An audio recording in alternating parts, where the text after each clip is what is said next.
Hola muchachos, ahora sí, buenas tardes, ¿cómo están todos ustedes? Espero que se encuentren estudiando en casa, repasando, practicando, pero sobre todo por esta fecha que se encuentren bien de salud ustedes y sus familiares, porque está bastante fea la situación, ¿ya? Así que cuidarnos, hay que terminar siguiendo tomando las medidas de precaución con las mascarillas, con los faciales cuando vamos en el auto, bañándose adecuadamente cuando salgan a comprar a la calle y ahora con la nueva cuarentena ya de la inmovilidad en casa, entonces también que se cumpla, ¿no? Que no sea una cuestión de sacarle la vuelta, como lamentablemente tenemos los peruanos esta idea de a la ley para sacarle la vuelta, no, la ley es para cumplirla. Ahora vamos a intentar de que esto sea así para que el número de contagios descienda, porque está muy fuerte en este momento, ¿ya? Así que, tomando en cuenta eso, muchachos, vamos a entrar a lo que nos corresponde. La clase de hoy, ya, es una clase, digamos, un tema relativamente corto, ya. La clase anterior vimos el tema de la invasión, disculpa, el tema del Tahuantinsuyo. Y hay que recordar algunos puntos que nos convienen para trabajar el día de hoy. Cuando hablamos del Tahuantinsuyo, hablábamos de la unión de los cuatro suyos y hablábamos del imperio, hablábamos de la expansión territorial que van a terminar teniendo los incas en la zona de los Andes occidentales, logrando alcanzar territorios que iban desde Colombia, Ecuador, Perú, Bolivia, Argentina y Chile. También habíamos mencionado de que esto no se hace desde un primer momento de la historia de los incas. Ya en la época de la expansión imperial se logra desde que Pachacútec vence a los chancas en la batalla de Yaguarpampa, frenando la invasión chanca sobre el Cusco e iniciando la expansión incaica. Les dije la vez pasada que con Pachacútec a la cabeza se termina derrotando y sometiendo al pueblo chanca, huanca y coyas en la zona del altiplano. ¿Ya? Tras esto, Pachacute se encarga de la organización del Tahuantinsuyo en el Cusco y su hijo y sucesor al trono, el Auqui Tupayupanqui, realiza todavía conquistas favorables para los incas como la conquista del pueblo de Caxamarca y el pueblo de Chimú, que es importante. Muerto Pachacute, Tupayupanqui asume el control del gobierno como inca y termina sometiendo a los chinchas, termina sometiendo a la zona del Collasuyo, toda la zona del altiplano hacia Argentina y Chile, cerrando la frontera en el río Maule. Tras las grandes victorias y las grandes conquistas que había hecho Tupac Yupanqui como príncipe o como gobernante, luego asume el gobierno Huayna Cápac. Y recuerden esos datos, ¿ah? Huayna Cápac en el gobierno es el personaje que logra la máxima expansión del imperio. Somete finalmente a los chachapoyas y termina tomando territorios que van entre Ecuador y Colombia. Ya son sus dominios. No son muchos, pero continuó con una expansión frenada, pero que continuaba en desarrollo. Lo siguiente que tomar en consideración es que ahí se nota en la época de Huayna Cápac que el imperio incaico todavía era un imperio joven, aún no consolidado, porque aparecen un montón de rebeliones en el norte del Tahuantinsuyo, ¿ya? Los Huaylas, Tumpis, Tayanes, Cañaris, Pastos, Chachapoyas y demás se rebelan contra los incas, ¿ya? Insisto, mostrando que aún no se consolidaba, que esta última región conquistada aún buscaba su autonomía. De acuerdo a la crónica de Juan de Betanzos, ya un cronista español, se menciona que Huayna Cápac le termina dando la tarea a uno de sus hijos, a Atahualpa, de acabar con esta rebelión, que él tome la decisión de qué hacer. Y lo que hizo Atahualpa fue terminar agarrando a las tropas de su padre y terminar arrasando con los pueblos que se habían levantado. De tal manera que el imperio siguió vigente, pero estos pueblos van a terminar odiando a los incas por haberlos arrasados y más a Atahualpa por haber tomado esta decisión. No te olvides, ¿eh?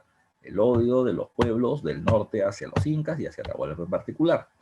Lo otro a tomar en consideración es que en este proceso se produce el segundo viaje de Pizarro que vamos a ver en un momento, con lo cual se produce la llegada de enfermedades que matan a Huayna Cápac y la muerte de Huayna Cápac también generó otros problemas.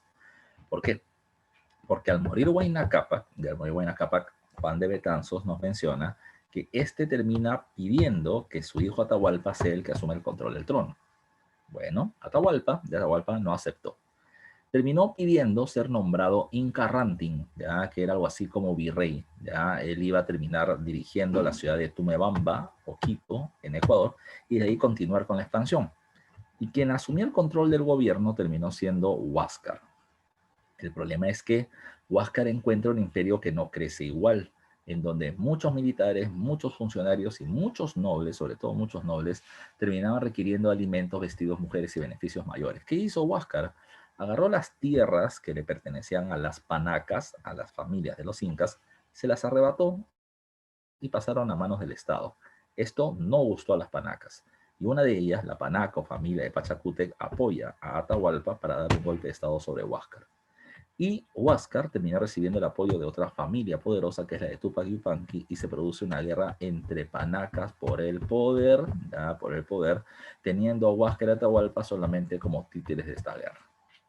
¿Quién ganó la guerra? La vez pasada te mencionaba. Bueno, la gana Atahualpa, pero Atahualpa ni siquiera termina de celebrar su victoria porque se produce la invasión española, que lo va a sacar del gobierno y hasta lo va a matar. Pero eso es justo lo que tenemos que ver el día de hoy. Tenemos que ir viendo cómo se unen estas dos corrientes, estos dos eventos por la invasión española hacia el Tahuantinsuyo por este tema de los incas que venía sucediendo. Así que para poder hablar de la invasión española al Tahuantinsuyo, hay que tomar en cuenta que esto no es una casualidad. La invasión española al Tahuantinsuyo provenía de la invasión española a América, y esta invasión española a América provenía de un proceso de expansión comercial y territorial que venían teniendo algunos reinos europeos como eran Portugal y España. ¿Por qué? Entonces vamos a comenzar por ahí. Mira tú, ya vamos a retroceder ya y nos vamos a usar un poco las clases de historia universal de tu profe Yucra. En el siglo XI, en los años 1000, ya en los años 1000, en el siglo XI, se produce algo, ¿ya? Se produce algo llamado con el nombre el renacimiento urbano y comercial. Te explico. Durante la Edad Media, ya durante la Edad Media fue surgiendo algo llamado con el nombre del feudalismo. Y del feudalismo los hombres más poderosos eran los señores feudales, y una de las características económicas y sociales de la época era la ruralización de la economía. ¿Qué significa? El área rural es el área del campo. Entonces, la principal actividad económica era la agricultura. El poder lo venían teniendo los señores feudales porque tenían las tierras agrícolas. Y hay que tomar en cuenta que la población terminó viviendo en las áreas rurales, en la zona de cultivo. Las áreas urbanas o las ciudades antiguas fueron dejadas de lado y no les daban importancia. Pero a partir de problemas económicos y agrícolas en el siglo X, las ciudades comenzaron a ser revaloradas. Por eso hablamos de renacimiento, van a ser revaloradas nuevamente. Mucha gente se trasladó a ciudades antiguas o comenzó a construir ciudades, ¿ya? Como nuevos espacios para poder vivir. En las ciudades, ya que estas no estaban sobre tierras fértiles o zonas rurales, lo que hacía la gente era abrir talleres. ¿Ya? Abrían negocios, talleres de carpintería, de zapatería, de sastre, ¿ya? De ebanistería, de lo que sea, para producir joyas, ropa, lo que sea, ¿ya? Lo que sea. Entonces, a partir del momento en que aparecen los talleres, también aparece la necesidad de vender lo que se produce. Por eso es que a este periodo, insisto, se le conoce como el periodo de renacimiento urbano y comercial. No solamente aparecen o reaparecen las ciudades, sino que el comercio comienza a crecer. En ese mismo siglo XI, a finales de este siglo, se produce una guerra llamada la Guerra de las Cruzadas entre los cristianos de Europa Occidental y los musulmanes de la zona del Oriente, ¿ya? Creyentes en Mahoma y en Alá, ¿ya? En esta guerra, los cristianos de Europa lo que terminaron argumentando era que ellos tenían que recuperar la ciudad sagrada de Jerusalén, donde Jesús venció la muerte y se elevó al cielo, y que había sido tomada por los infieles musulmanes, pero en realidad terminaba siendo una guerra por obtener tierras y comercio. Los señores feudales pelearán, pero son los comerciantes del renacimiento urbano y comercial, sobre todo italianos, quienes van a terminar financiando la guerra, ¿ya? Financiando la guerra. La Guerra de las Cruzadas tuvo 8 episodios, pero los cristianos ganaron solamente la primera. Durante y después de la guerra viene lo importante para nuestro tema. Producto de la Guerra de las Cruzadas, se tiene contacto comercial entre Europa y Asia. Y el comercio va a ser muy fluido. Y los grandes beneficiados son los comerciantes italianos, sobre todo de la ciudad de Venecia. Estos tenían contacto con productos como la seda, que venía de China, y las especias o condimentos que venían de la India. Así que los italianos compraban los productos de la ruta de la seda y las especias y la vendían en Europa, obteniendo grandísimas ganancias, grandísimas ganancias. Lo compraban caro y lo vendían más caro todavía, y eran productos muy exclusivos que la gente de dinero los podía terminar adquiriendo, y los comerciantes italianos hicieron de mucha plata. Lamentablemente para ellos, dominio comercial del Mediterráneo oriental y el contacto con China e India, a la que ya no solo le compraban, sino también le vendían productos, se vio perjudicado. En el siglo XV, en los años 1400, un imperio comenzó a desarrollarse. Ese imperio se llamó el Imperio de los Turcos Otomanos. ¿Ya? Los turcos otomanos fueron avanzando por el oriente del Mediterráneo. Tomaron Egipto, tomaron el cercano oriente, que vendría a ser Siria, Palestina, Israel, la zona del oriente del Mediterráneo, y fueron bloqueando los diferentes puertos para el comercio entre Europa y Asia. Hasta que, en 1453, la ciudad de Constantinopla, capital del Imperio Bizantino y puente comercial entre Europa y Asia, también cayó en manos de los turcos. En ese momento se bloqueó el comercio entre Europa y Asia porque los turcos terminaron poniendo impuestos muy elevados.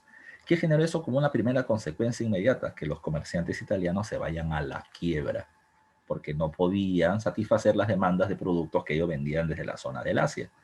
Pero también habría que tomar en cuenta que cuando alguien pierde, otro gana. ¿Y qué es lo que va a pasar entonces? Lo que va a suceder en ese momento es que comerciantes de otros reinos, aprovecharán la oportunidad de la crisis italiana para intentar tener comercio con el Asia. Te explico, ya te explico. A ver, muchos años antes de la caída de Constantinopla, cuando los turcos ya se estaban expandiendo, un reino comenzó a ver la oportunidad de crecimiento comercial. Ese reino se llamó Portugal. En 1423, el príncipe Enrique el Navegante financió la construcción de una escuela naval para construir barcos y preparar navegantes para el futuro de Portugal.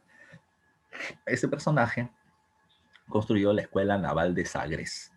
Y Portugal dijo, si yo quiero tener comercio con Asia, no lo puedo hacer por el Mediterráneo porque los turcos lo tienen bloqueado.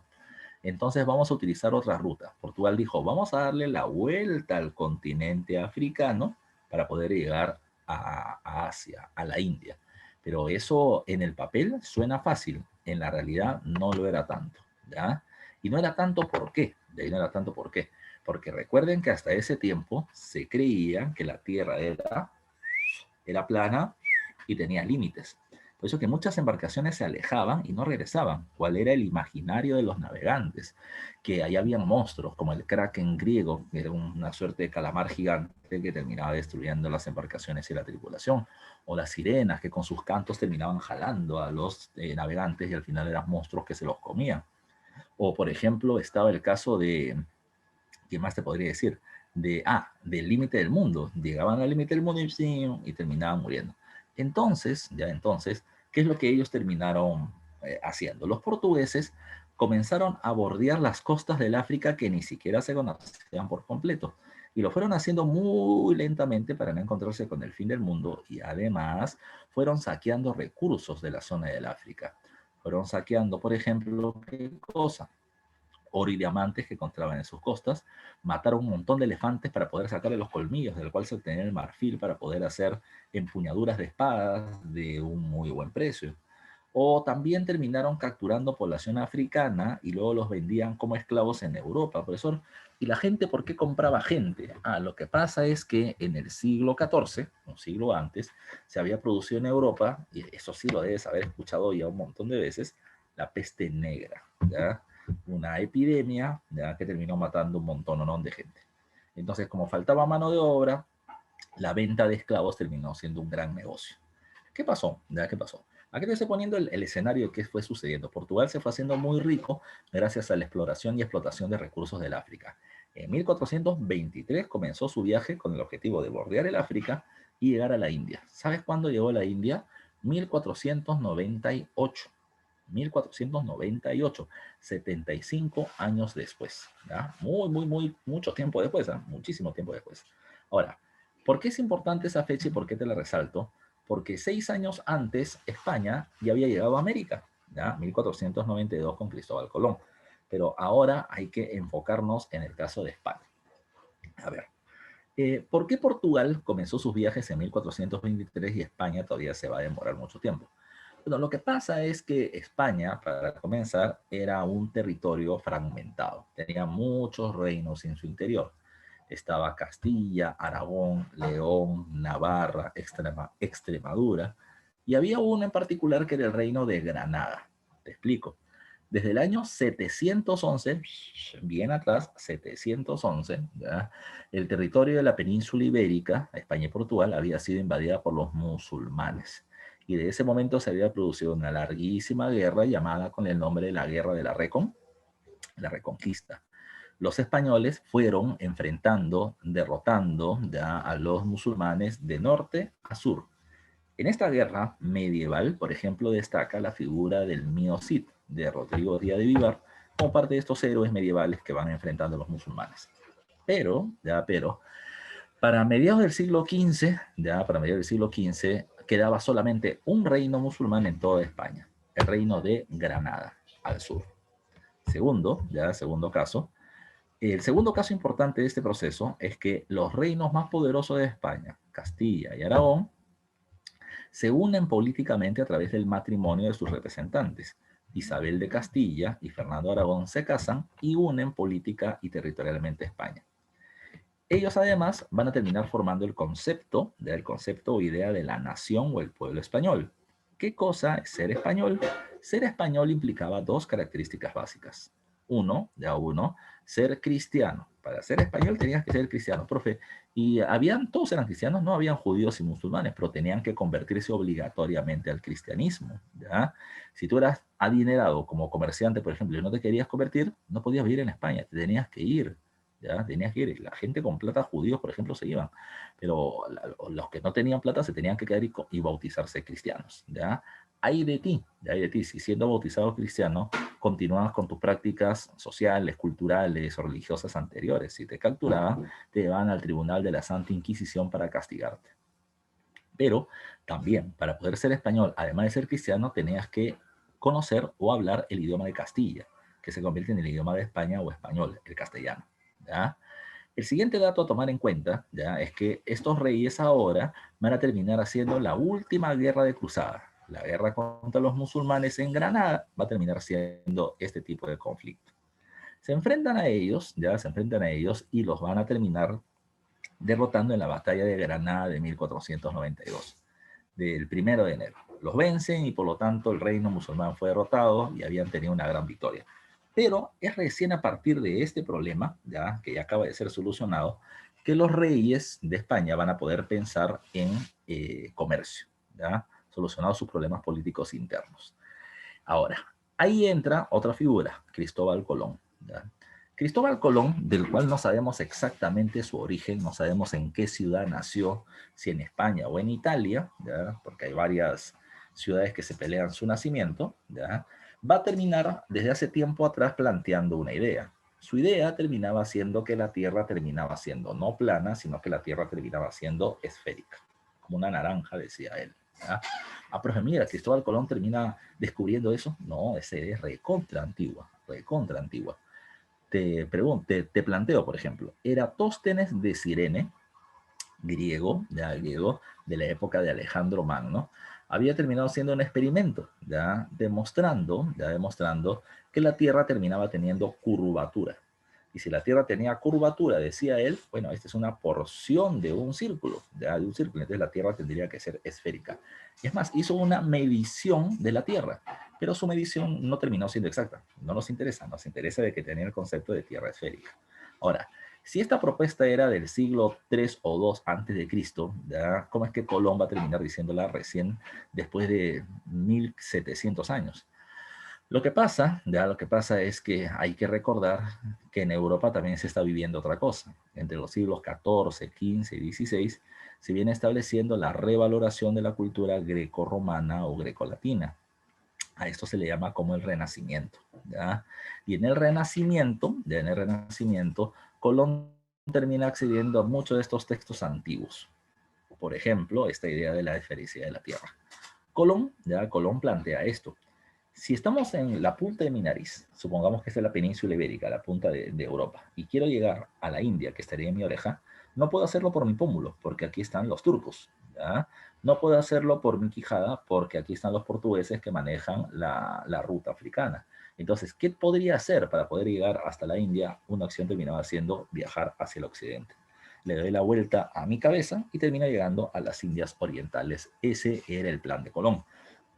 Colón promueve su idea en diferentes reinos para que lo apoyen, para que lo apoyen. Lo propone en España, en Portugal, en Italia, en Rusia, en Francia y en Inglaterra, y en todos lados lo chotean, considerando que Colón, pobrecito, está loquito, ¿ya? Su enamorada lo dejó otra tonterías, ¿ya? No le hacían caso, no le hacían caso. Pero, ¿por qué Colón no podría hacer un viaje para poder demostrar que era así por su propia cuenta? Porque recuerden que no es un viaje solamente de descubrir por descubrir. Es un viaje que está ligado a intereses económicos, comerciales, al dominio de territorios. Y la única manera de poder dominar a un territorio es a través de un reino. Solo un reino puede enfrentar y someter a otro reino. Por eso es que requería el apoyo de algún reino que le dé permiso y en su nombre hacer esa conquista. Es así, repito, que Cristóbal Colón pedía apoyo y nadie lo apoyaba. Hasta que consigue al amigo de un amigo, que es amigo de un amigo, y este amigo, amigo de la reina, ¿ya? Así que consigue un contacto y una reunión con la reina Isabel de Castilla. Colón le plantea lo que te he mencionado, la Tierra es esférica, viajamos al occidente, le damos la vuelta al mundo y llegamos a las Indias Orientales. La reina, después de una discusión con Cristóbal Colón, decide respaldarlo y lo respalda a través de un acuerdo llamado como la Capitulación de Santa Fe. Con la capitulación de Santa Fe se acordó que los territorios que se encuentren serían del Reino de Castilla, que la población en esos territorios pagaría tributos al Reino de Castilla y que Cristóbal Colón obtendría títulos y cargos como el cargo de virrey y el 10% de las riquezas que se encuentren. Con eso Colón hizo sus viajes e hizo 4. En el primero llega a las islas del Mar Caribe de las Antillas como Guaraní, Haití y Cuba. En el segundo viaje los españoles fundan su primera ciudad llamada La Isabela. En el tercer viaje, Colón llega a tierra firme, suelo continental americano, llegando a Venezuela. Y en el cuarto viaje sigue estando en tierra firme con ahora Honduras, Costa Rica y Panamá. Bacán. Después de este viaje, Colón termina siendo encarcelado en España, ¿ya? Porque había una serie de denuncias por estafa de la gente que había fundado la ciudad de la Isabel y que no le había ido muy bien. Y a Cristóbal Colón literalmente lo usaron, ¿ya? Cristóbal Colón se le terminó prometiendo su libertad del encarcelamiento siempre y cuando renunciara a la capitulación de Santa Fe, cosa que hizo. Después de esto, la corona española, que ya sabía que estaba descubriendo algo que era más grande y no eran las Indias como Colón creyó y murió creyendo, la corona española terminó estableciendo una serie de reglamentos o acuerdos de cómo colonizar o ocupar los territorios de tierra firme o Centroamérica que iban siendo encontrados. Eso se hizo a través de la capitulación de Burgos, donde se estableció, repito, la colonización de Centroamérica, creando los territorios de Castilla de Oro y Nueva Andalucía. ¿Ya? Tras esto, hay una ciudad importante que se va a terminar fundando y esa ciudad se llama la ciudad de Panamá. En Panamá, la ciudad es importante porque de ahí van a terminar saliendo los principales viajes de conquista, descubrimiento de los territorios más importantes de América.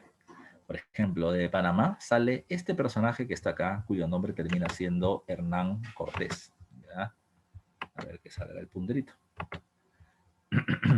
Hernán Cortés. Hernán Cortés es el personaje que está acá a tu mano derecha y que le estoy apuntando con el láser. Hernán Cortés sale de Panamá, llega hacia la zona de Centro y Norteamérica y va a terminar sometiendo al Imperio Azteca. El Imperio Azteca tiene no menos de 18 millones de personas. ¿Ya? ¿Cómo hace Cortés y un pequeño grupo de españoles para terminar controlando ese territorio? ¿Ya? Lo que va a terminar sucediendo, es que Hernán Cortés aprovechará de que muchos pueblos estaban en contra del dominio español, ¿ya? En contra del dominio español. Entonces, ¿ya? En contra del dominio de los aztecas. Entonces, esos pueblos que querían su libertad se pusieron del lado de los españoles para terminar sometiendo a los aztecas. Lo importante es que el imperio azteca era un imperio grande, organizado, con mucha población, una gran cantidad de población que podía pagar tributos, una gran cantidad de tierras fértiles, minas de plata muy importantes, así que los españoles se hicieron de muchas riquezas y la corona española mucho más, ¿ya? La corona española mucho más. Precisamente por ello, ¿ya? Precisamente por ello la situación va a terminar siendo especialmente importante, especialmente importante.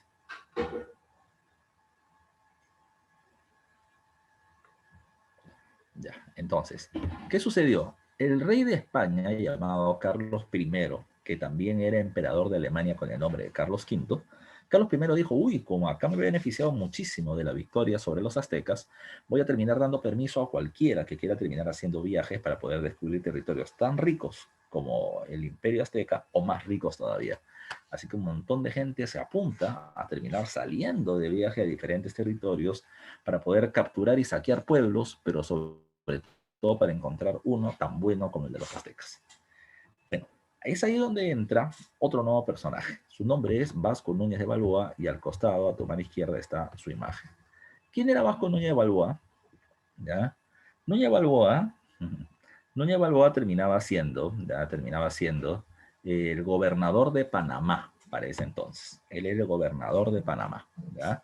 Él como gobernador de Panamá había escuchado a muchos españoles que habían ido, habían organizado tropas y saqueado precisamente otros pueblos y haciéndose dinero, de que recibía muchas veces la noticia de que al sur había tierras muy ricas en oro. Bueno, cuando Núñez de Balboa acabó ya su periodo de gobernador de Panamá, decidió él también hacerse precisamente al viaje, a ver qué cosa podía terminar consiguiendo, si alguna riqueza importante para él también había.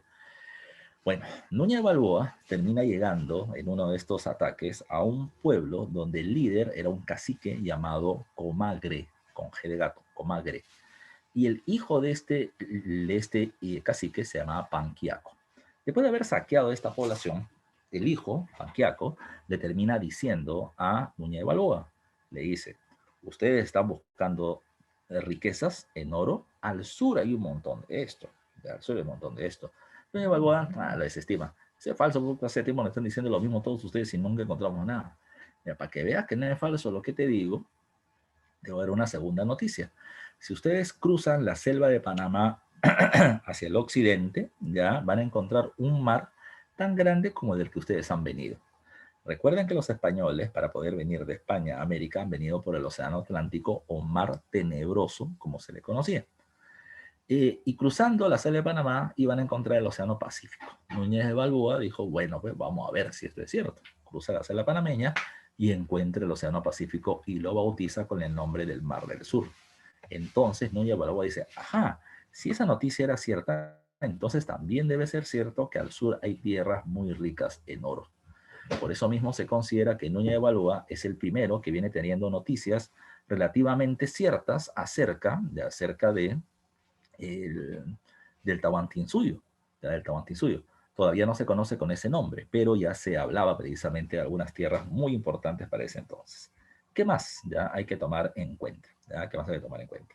Segundo dato. Núñez de Balboa tenía su mano derecha, su lugarteniente, su jefe militar, su persona de confianza.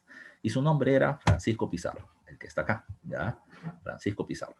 Francisco Pizarro había nacido en un pueblo llamado Trujillo, en el reino de Extremadura, en España. Era un criador de chanchos analfabeto, pobre, pobre, que como muchos españoles no tenía riquezas en su haber y terminó viniendo a América a ver si su condición cambiaba. No tenía nada que perder, mucho por ganar, y Pizarro entra precisamente en este proceso. Pizarro ya se había hecho algo de plata por los saqueos en los que había participado, pero él sabe lo que sabe Núñez de Balboa y al principio se emociona. Mi jefe va a terminar teniendo unas buenas conquistas y yo me voy a terminar haciendo de buenos recursos. Pero luego Pizarro dijo, ¿y para qué? ¿Para qué lo vamos a compartir? ¿Ya? Que recuerden una frase, ¿eh? Para que un secreto... Por favor. Cuando un secreto que dos personas conocen esté bien guardado, entonces uno tiene que desaparecer. Pizarro va a conspirar para asesinar a Núñez de Balboa, ¿ya? Pizarro termina escribiendo una carta anónima a la corona española acusando a Núñez de Balboa de traidor, ¿ya? De traidor. Bueno, cuando en España leen la carta, no tienen por qué creer, pero los dejaron con la duda. Y le terminaron pidiendo al nuevo gobernador de Panamá, llamado Pedro Arias Dávila, que confirme si es que Núñez Balboa era traidor o no. Lo que no sabía la corona es que Pizarro tenía conversaciones con el gobernador de Panamá, ¿ya? Que se llamaba Pedro Arias Dávila. Así que Pizarro le había dicho de que habían tierras ricas en oro, que Pizarro tenía la información, pero Núñez Balboa también. Y si es que ayudaba a Pizarro, ¿ya? Entonces se le iba a terminar dando un porcentaje de lo que se encuentre. Bacán. Pedro Arias Dávila, gobernador de Panamá, cuando se le preguntó a él si es que en realidad Núñez de Balboa era traidor, Pedro Arias Dávila, o Pedro Arias Dávila, como se le llama, dijo traidor, poco el traicionerísimo, ¿ya? Así que ante su informe, la corona española decidió hacer un juicio justo a Núñez de Balboa. Lo que no sabía la corona es que el juez de Panamá, llamado Gaspar de Espinosa, también había conversado con Francisco Pizarro, ¿ya? Así que en un juicio de un día solamente, ¿ya? De un día, Núñez de Balboa fue considerado traidor, ¿ya? A la corona española y lo terminaron, y lo terminaron declarando culpable y dándole pena de muerte por horca. Así que Núñez de Balboa murió. Es el primer juicio político, ¿ya? Es un juicio por intereses, ya que se le va a terminar haciendo a Núñez de Balboa en ese caso. Ahora Pizarro tenía el camino libre para poder hacer el viaje hacia el sur. En este intermedio, con todo esto que te estoy contando, hubo algunos navegantes que tuvieron relativo éxito en su avance hacia el sur. Uno de ellos fue Pascual de Andagoya, ¿ya? Por si acaso, Pascual de Andagoya. Pascual de Andagoya fue el personaje que avanza hacia el sur y va a terminar llegando hasta el río Virú, ya hasta el río Virú. Él mencionó de que al sur del río Virú, ya del río Virú, estaba un pueblo rico en oro. Entonces, estaban como que cada vez acercándose más a estas tierras que todo el mundo terminaba buscando. En ese caso, ¿qué sucedió? Recuerde. La palabra Virú se fue transformando poco a poco. De la palabra Virú nació la palabra Pirú y de Pirú nació Perú. ¿Ya? Perú. Ya es así que se va a terminar hablando ahora del Perú como las tierras ricas en oro. Nadie la conocía, pero se suponía que ahí estaban las tierras ricas en oro. Es lo que ahora estaban buscando los españoles, ya no eran las tierras ricas en oro, era el Perú. Ya el Perú. Segundo. Para que Pizarro haga sus viajes hacia el sur,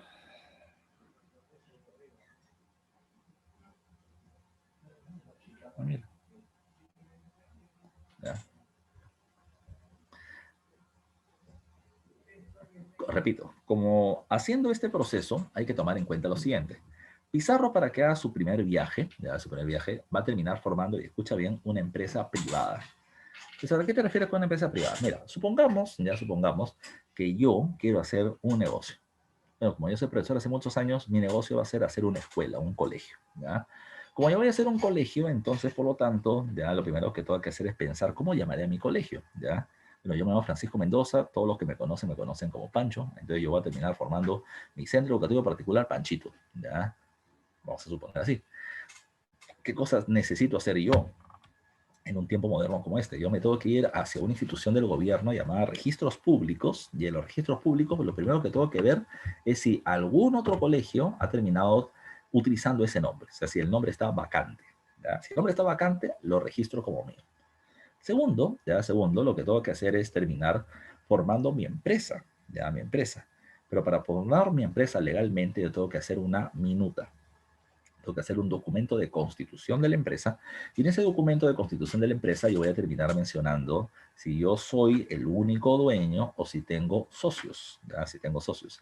Si tengo socios voy a tener que mencionar qué cosas están aportando los socios a la empresa, ¿ya? Qué función van a tener en la empresa y cuáles van a ser sus beneficios. ¿Ok? Así se establece. Ahora, profesor, ¿para qué me cuentas todo eso? Porque es lo mismo que hizo Pizarro. Pizarro formó una empresa una empresa privada para poder generar los viajes hacia el Tahuantinsuyo o hacia el Perú.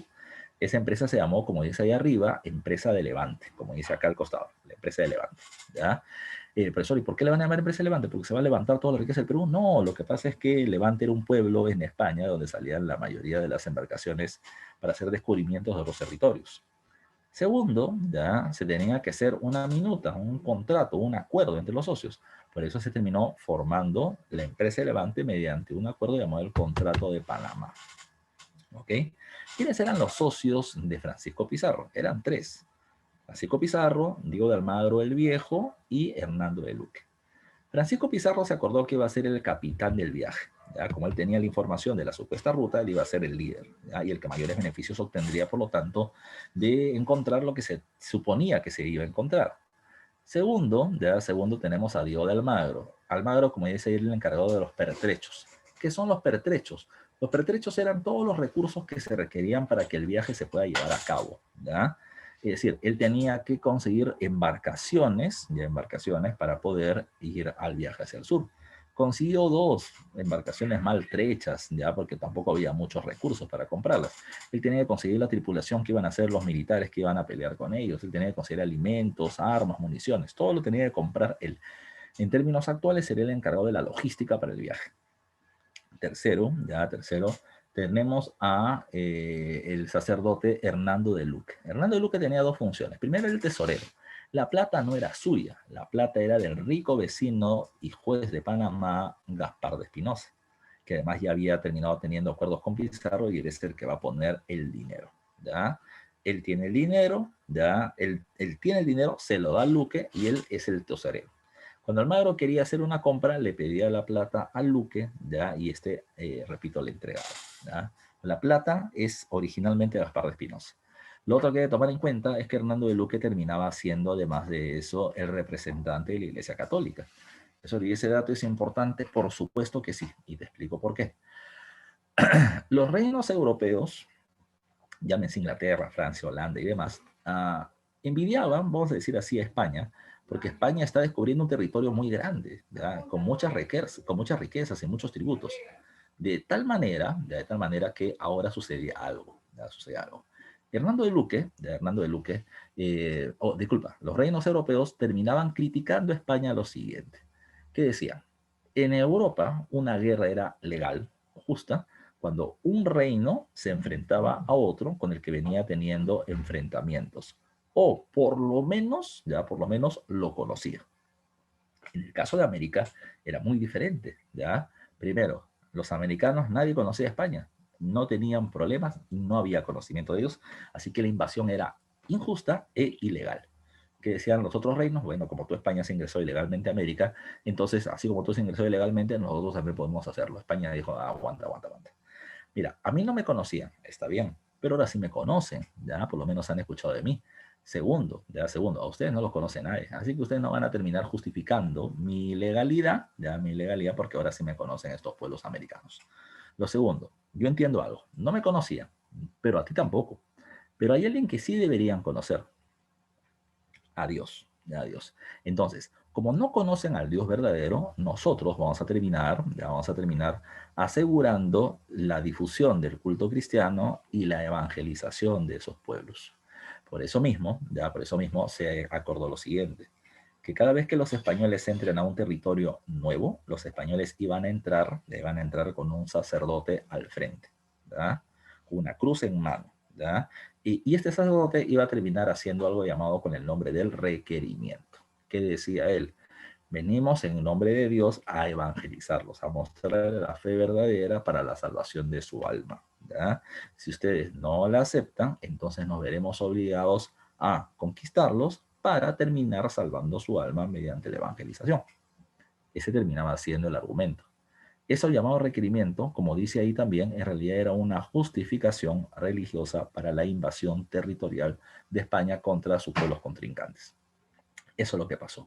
¿Qué sucedió entonces? Hernando de Luque cumplía esa tarea. Y así es como está organizado el tema. Recuerden, recuerden, los socios de la conquista son tres, pero hay dos importantes, Gaspar de Espinosa como financista y Pedro Arias Dávila, que no hay que olvidarlo. ¿Por qué? Porque Pedro Arias Dávila, como gobernador de Panamá, era el que daba permiso para los viajes. Y Pedro Arias Dávila dio permiso solo a los viajes de Pizarro y a todos los demás que querían viajar, no. ¿Ya? No se los permitió. De tal manera de que era así porque Pedro Arias Dávila iba a sacar ventaja económica de este proceso. Con esto hay que tomar en cuenta que los viajes de Francisco Pizarro fueron tres. El primer viaje llamado de exploración, el segundo viaje llamado de descubrimiento y el tercer viaje que es el viaje de la invasión o la conquista. ¿Ok? Vamos a ir viendo poco a poco esos puntos.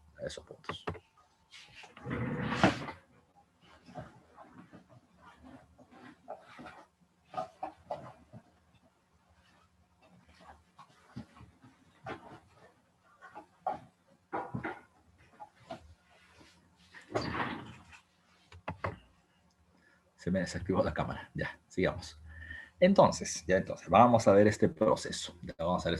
Primero, Cuando hablamos de los viajes de Pizarro, vamos con el viaje de la exploración. Vamos con el viaje de la exploración. Este viaje, en resumen, es un desastre. Es un desastre. ¿Por qué? Porque no se terminó encontrando nada de lo que ellos hubiesen esperado. Ellos querían llegar al Perú, a las tierras ricas en oro, pero no lo van a hallar. ¿Qué cosa es lo que hallaron? ¿Qué cosa fue lo que pasó? Este viaje es un desastre por una cuestión bien simple. Ellos salieron desde Panamá con sus embarcaciones, ¿ya? Con sus embarcaciones, con estos dos barcos que te había dicho que terminaban siendo de muy mala calidad, ¿ya? En este viaje, ¿qué es lo que van a terminar encontrando? Ellos salen desde Panamá y van a terminar avanzando, ya van a terminar avanzando hacia la isla de las Perlas, que es el primer lugar a donde llevan. Encontraron en la isla de las perlas, perlas, y las perlas terminaban sirviendo para poder hacer collares y pulseras, que tenían un buen valor económico. No era oro, pero por lo menos terminaba generando algunas ganancias. Bueno, ya. El siguiente lugar donde llegan se le conoce con el nombre del puerto de Piñas. ¿Qué encontraron en el puerto de Piñas? Piñas, ya piñas, y es mejor perlas que piñas. La situación se ponía complicada. El siguiente lugar donde llegan se llama el puerto de Hambre. ¿Qué encontraron en el puerto de Hambre? Ni piñas se encontraron. La situación se venía poniendo cada vez más complicada, ¿ya? Luego de esto terminaron llegando a la isla de las Piedras. ¿Y qué encontraron en la isla de las Piedras? Encontraron la fortaleza de las piedras. La fortaleza de las piedras. En la fortaleza de las piedras, los españoles dijeron, ah, hay una construcción amurallada, por eso es una fortaleza, y dijeron, si está amurallado es porque ellos van a terminar teniendo alguna riqueza importante, ¿ya? Entonces, lo que va a terminar sucediendo es que Pizarro le dice a Almagro, anda, vete a Panamá y termina trayendo la mayor cantidad de gente que traigas para invadir ese terreno. Pizarro se quedó con 7 personas ya en la isla de las Piedras y en la madrugada terminó recibiendo un ataque de flechas y lanzas por la población nativa. ¿Ya? 4 personas que estaban con Pizarro fallecieron y los otros 3 y Pizarro huyeron con heridas de flecha en el cuerpo hacia una isla cercana llamada Chochama. ¿Ya? Bueno, a los días llega Almagro con 50 hombres armados, ¿ya? Y cuando llega Almagro, lo primero que hace es comenzar a buscar a Pizarro. Pizarro, Pizarro, ¿dónde estás? Y lo primero que encontró Almagro fue una flecha en el ojo que lo dejó tuerto, ¿ya? La gente que había llegado con Almagro dijo, pucha, si hemos venido acá hay que atacar, pues, hay que atacar ese territorio que alguna riqueza importante debe tener. Bueno, ¿qué pasó? Lo que pasó es que no encontraron nada. Lo que encontraron fue un ídolo, ya encontraron una figura de madera que era el ídolo o la imagen sagrada de este pueblo, que para este pueblo era muy importante, pero para los españoles no tenía valor alguno. Consecuencia o conclusión, este viaje no había terminado resultando nada importante. No se descubrió el Perú, el Tahuantinsuyo ni las tierras ricas en oro. Este viaje fue muy caro porque le costó a Almagro un ojo de la cara, literalmente. ¿Ya? Literalmente. A ver, ¿qué me están marcando por acá? Repito, el pueblo se llamaba así, la Isla de las Piedras, así lo bautizaron los españoles. ¿Ya? Me están preguntando también por interno, profe, si no me equivoco, los españoles o los aztecas creyeron que los españoles eran dioses. Mira, esa en realidad termina siendo una versión muy española de la historia, ¿ya? Una versión muy española de la historia. Lo que pasa es que los españoles, tanto allá como acá, van a terminar haciendo una interpretación religiosa de su victoria. Acá van a decir, por ejemplo, que los indígenas o los incas los vieron como los huiracochas, ¿ya? Como los descendientes del dios Huiracocha, que supuestamente había terminado fundando o creando los humanos y luego se alejó al mar y luego regresó por el mar.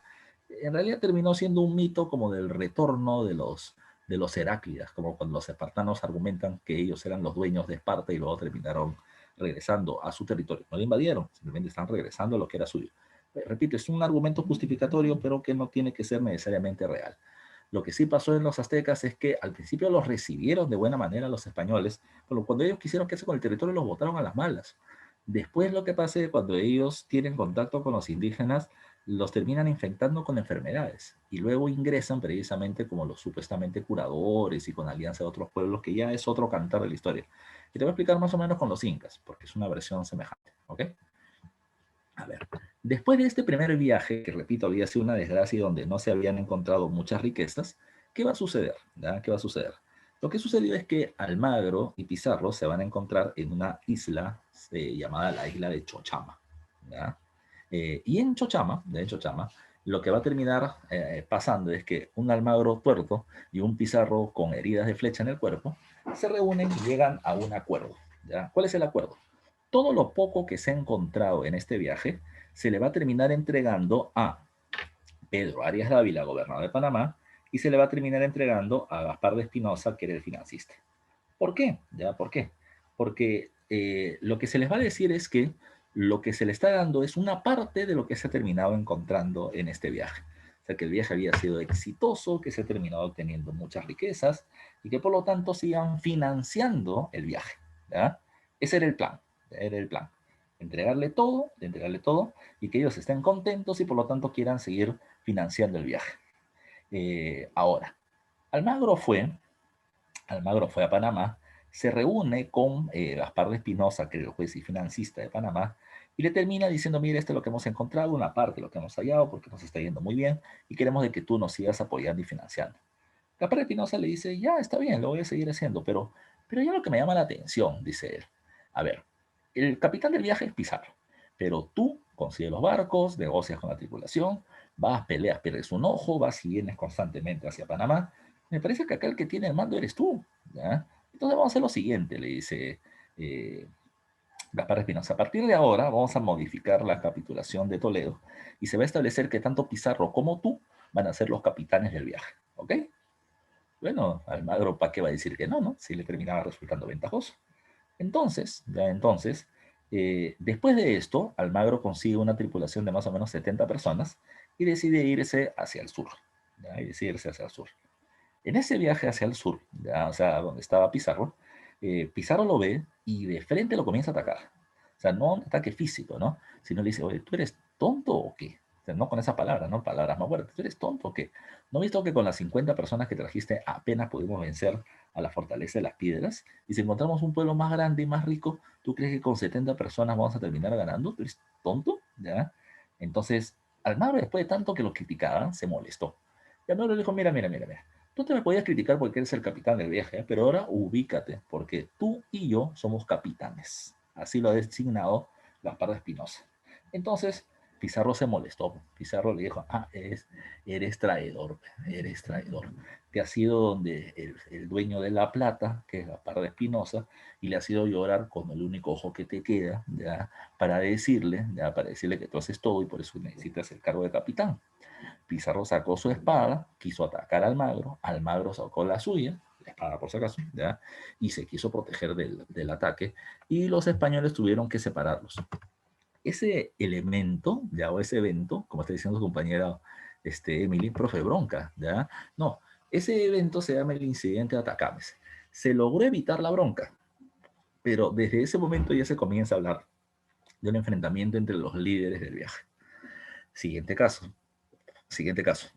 Tras este segundo viaje, o tras este evento, deciden continuar, pero ya no por mar, porque por mar no había funcionado, vamos por tierra, va a decir él.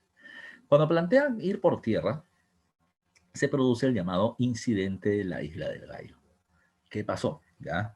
Fueron avanzando por tierra por la selva de Panamá y Colombia. Por donde iban avanzando, los pueblos nativos, escondidos entre los árboles y las plantas, les lanzaban flechas, lanzas o dardos venenosos, o serpientes venenosas o mosquitos como alar y los picaban y los enfermaban y se morían.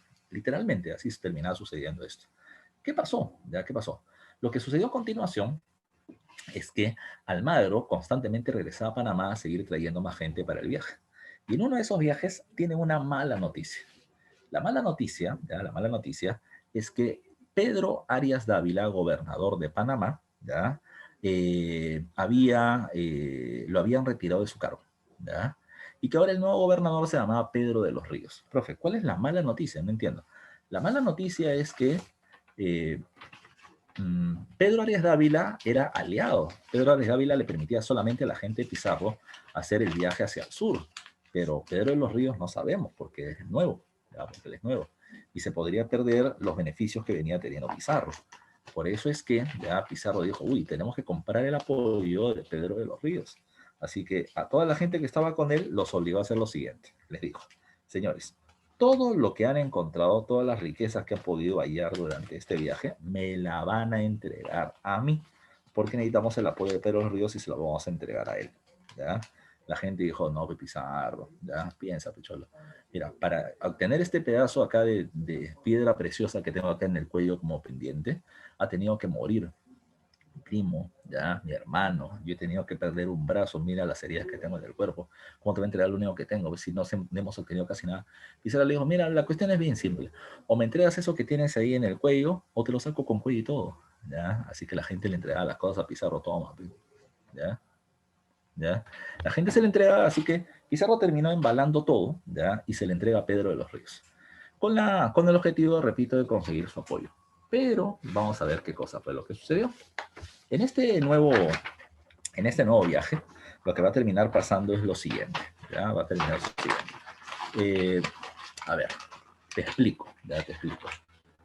En este nuevo viaje se terminan enviando las cosas a Pedro de los Ríos, pero lo que no sabía Pizarro es que algunos de las personas que estaban con él terminaron enviando una notita, ¿ya? Escrito en un papel con sangre, dice la leyenda, se terminó poniendo una frase que decía, ¿ya? Mírelo bien, gobernador, sépalo bien por entero, que allá va el recogedor y aquí queda el carnicero. Profe, ¿qué significa eso? ¿Ya? Bueno, es un pedido de auxilio, espero que lo entiendas así. Es un pedido de auxilio. Le están diciendo, mírelo bien, gobernador, entérate tú que eres nuevo, sépalo bien por entero. Allá va el recogedor, Almagro, que es el que va a recoger gente para traerlos al viaje. Y aquí queda el carnicero, Pizarro, que es el que los está mandando a morir. Es un pedido de auxilio. Pedro de los Ríos dice, no, esto no puede continuar, no sé qué cosa está pasando en ese viaje, se suspende el viaje de Francisco Pizarro. Así que él envió un emisario que está acá precisamente en la imagen de este cuadro. Su nombre es Juan de Tafur, ¿ya? Y Juan de Tafur llega donde está Pizarro y Pizarro le dice, ¿tú quién eres? Bueno, yo soy Juan de Tafur, representante del gobernador Pedro de los Ríos, y estoy llegando acá para ponerle fin a este viaje, el cual se considera de que está fuera de la ley. Pizarro dice que, se dice la leyenda de que Pizarro lo vio y le hizo mirar de desprecio, no le hizo caso, se volteó, le dio la espalda, sacó su espada y hizo una línea en el suelo, como la que está acá, ya mire esta línea que está acá. Y en esa línea, ya en esa línea, Pizarro menciona, aquellos que quieren ser ricos hacia el norte a Panamá, disculpa, aquellos que quieren ser pobres hacia el norte a Panamá, y aquellos que quieren ser ricos hacia el sur, hacia el Perú. Cuando Pizarro hizo la línea y volteó dijo eso, cuando volteó nuevamente, ya toda la gente se había subido al barco de Juan Tafur y se querían regresar a Panamá, no vamos, no quiero estar contigo. Pero se quedaron con Pizarro solamente un grupo de 13 personas.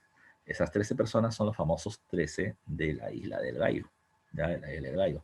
Y esos 13 de la Isla del Gallo, de esos 13 de la Isla del Gallo, son los que primero se quedaron ahí, varados, porque no tenían cómo salir de la isla. A los pocos días, ya a los pocos días llega a la Isla del Gallo alguien, y ese alguien se llama Bartolomé Ruiz. Bartolomé Ruiz es el dueño de una embarcación que llega donde, que había escuchado más o menos lo que pasaba, y se acerca donde Pizarro y le dice, mira, ¿sabes qué? Me parece interesante los territorios que tú estás persiguiendo, pero hay un problema. Tú sabes dónde ir, pero no tienes barco. Yo tengo barco, pero no sé dónde ir. Así que Pizarro le dijo, ya, te entendí, ya. 5% de lo que encontremos para ti, pero llévanos con tu barco. Así que se subieron al barco Bartolomé Ruiz y siguieron el viaje hacia el sur. En el viaje hacia el sur, van a terminar cruzando la línea ecuatorial. Profesito, ¿cómo se cruzar la línea ecuatorial? Es que es bien simple. Recuerden que el Ecuador es la línea imaginaria que está en el centro de la Tierra. Recuerden que las embarcaciones se dirigen por brújulas. Las brújulas ya terminan apuntando no siempre al norte, las brújulas siempre apuntan hacia el polo magnético más cercano. Cuando estaban en la línea ecuatorial, en el norte de la línea ecuatorial, la brújula apuntaba hacia el norte, hacia el norte, hacia el norte, hacia el norte, hacia el norte, y cuando cruzaron el ecuatorial, se volteó, porque ahora el polo magnético más fuerte estaba en el sur. Eso significa que habían cruzado la línea ecuatorial. Segundo, van a terminar encontrando una embarcación de madera medianamente grande, con una vela ya que se movía con el viento, y con personas muy bien vestidas, de pies a cabeza, no creas que con terno, sino que con estas sueltes de ponchos largos, ¿ya? Y además con algunos objetos importantes de cerámica y de plata y oro. Y los españoles cuando veían plata se alocaban, y cuando veían oro más todavía, más todavía. Entonces, persiguieron esta embarcación y la interceptaron. Cuando la interceptaron, esta embarcación pertenecía a los indios de un pueblo llamado el pueblo de los Tayán, ya los Tayanes. ¿Qué pasó? Los interceptan, agarran precisamente estas vasijas de oro que tenían en su interior y le preguntan si les caía la baba y otras cosas más, Saori. Entonces, agarraron estos objetos de oro y terminaban diciendo, ¿esto dónde? ¿Dónde hay? Con señas, ¿no? ¿Dónde estos objetos de oro? Y los tayanes le decían también, sin conocer el idioma, esto, sur, sur, ¿ya? Y Pizarro le dijo, bueno, pues mira, este floro, este argumento de que al sur hay tierras ricas en oro, lo venimos escuchando en el tiempo, estamos encontrando, buscando tierras ricas en oro y no hay nada. Así que ustedes van a ser nuestros guías. Los subieron a los barcos, amarraron en el barco a los tayanes y siguieron su viaje hacia el sur. En su viaje hacia el sur, ¿a dónde van a llegar? Al primer lugar donde llegan es a Tumbes, al Tumbes actual, en el norte del Perú, y desembarcan en Tumbes. ¿Quién estaba en Tumbes? El pueblo de los Tumpis. Los españoles bajan y van a describir el territorio de los Tumpis gracias a un cronista llamado Martín de Gómara. ¿Ya? En esto van a terminar mencionando qué cosa. Que Tumbes era algo así como una pequeña villa española. ¿Ya? Era una pequeña ciudad ordenadita, con viviendas, ya con viviendas donde había claras diferencias sociales, con calles, con avenidas, con un pequeño centro de gobierno, con una plaza pública, todo bacán, ordenadito, ¿ya? Pero en una ciudad pequeña. Siguieron avanzando, ya siguieron avanzando con la embarcación, pasaron por Chanchán, Chanchán, la gigantesca Chanchán, capital del Ochimú. Cuando pasaron por ahí los españoles miraban, mira, mira todo eso que hay, una ciudad gigante con un montón de tierras de cultivo. Y los españoles decían, pucha, acá debe haber un montón de riquezas, un montón de gente, cuántas riquezas habrá adentro. Pero se dieron cuenta de algo. Los españoles se dieron cuenta que eran muy poquitos y que no podrían enfrentar a todo aquel que esté ahí que los quiera terminar atacando. Por eso mismo, ya, por eso mismo, es que siguieron avanzando y van a llegar hasta la desembocadura del río Santa en Ancash. ¿Ya? Cuando hacen esto, ya cuando hacen esto, la cosa cambia. ¿Ya? La cosa cambia. ¿Por qué? Porque se va a terminar produciendo, ya se va a terminar produciendo una noticia. Ellos, sin saber, han pasado por buena parte de las costas del Chincha y Suyo, ¿ya? Chincha y Suyo, y han encontrado zonas donde supuestamente hay muchas riquezas, pero no podían invadirlas por dos factores: poca gente y no tienen permiso. Profesor, ¿cómo que no tienen permiso? ¿Ya? Que no tienen permiso porque Pedro de los Ríos, gobernador de Panamá, ha suspendido el viaje de Pizarro. Si están viajando es por su propia cuenta, pero no tienen permiso de nadie. Si no tienen permiso, entonces lo que descubran o sometan no es suyo, porque no tienen permiso. Y es ahí donde la cosa comenzó a variar. ¿Qué pasó? Todos los que están en el viaje acordaron algo. Acordaron guardar silencio. ¿Ya? Todo lo que han visto, no lo han visto. No lo han visto. No van a decir nada. Van a regresar a Panamá, van a permitir que se burlen de ellos, ¿ya? Porque toda la gente que regresó le decir, ay, ¿qué te encontraste? ¿Alguna riqueza? Ja, ja, ja. El otro decía, no, sí, sí, no encontré nada. Pero ellos sabían en su ser de que habían encontrado algo importante, ¿ya? No podían decirlo, pero ni a sus esposas, para evitar el chisme y para evitar de que alguien más quiere venir hacia el sur.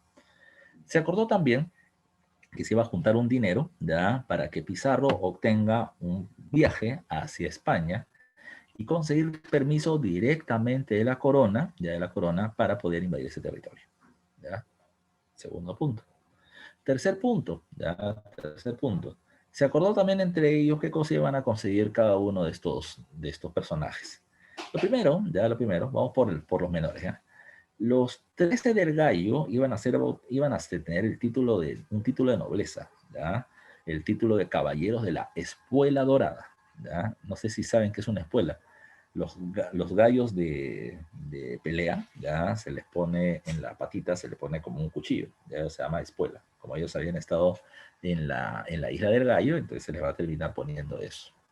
Segundo, recuerden que, un segundo dato, ya, a Bartolomé Ruiz, el de la embarcación, lo van a terminar nombrando, se acuerdan nombrarlo almirante del mar Océano, ya, alto cargo naval.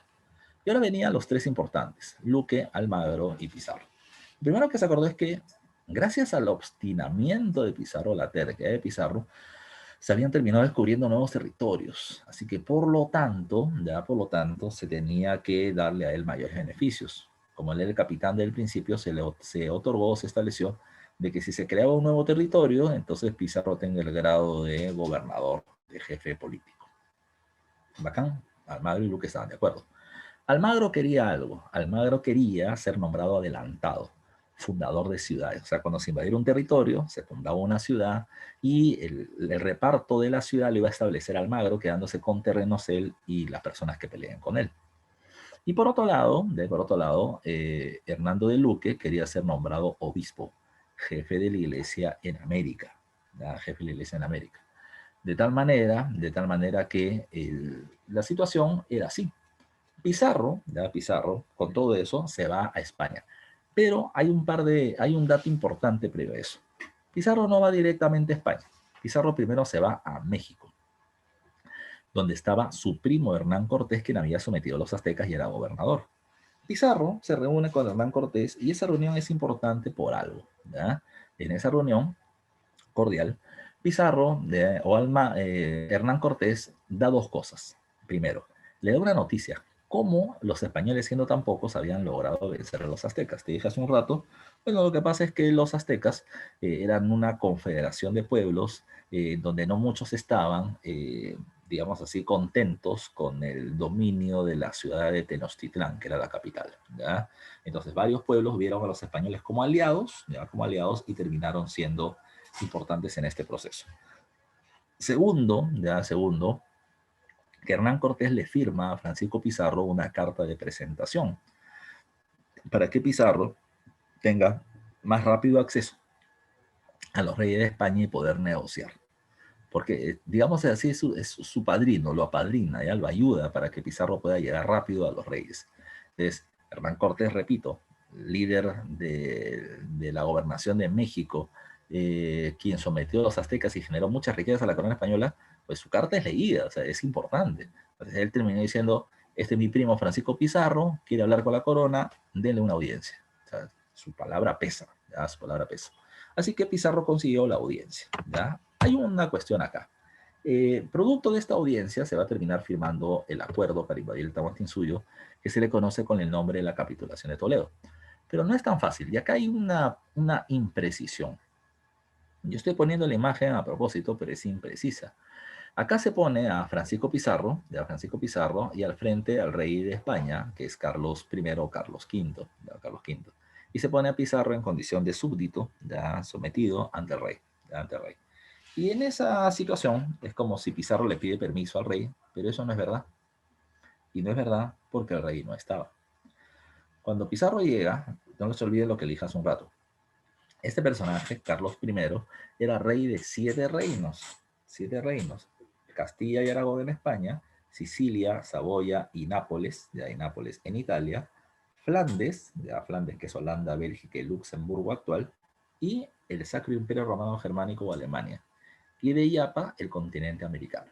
Entonces, en Alemania en ese momento se venía produciendo la reforma protestante de Martín Lutero, que si no lo han visto lo van a ver más adelante, ¿ya? Y el rey de España y emperador de Alemania estaba resolviendo la guerra de religión que en Alemania se venía produciendo. Entonces, ¿con quién se reúne realmente Pizarro? Con la esposa del rey. La esposa del rey, además, era la reina de Portugal, la reina Isabel. No es Isabel de Castilla, es Isabel de Portugal. Pizarro se reúne con ella, con el permiso, con la carta que venía teniendo, y le termina planteando que se habían descubierto tierras muy ricas que iban a favorecer a la corona española, enriquecerla, y que él terminaba pidiendo el permiso de la corona para invadir el Tahuantinsuyo, o el Perú.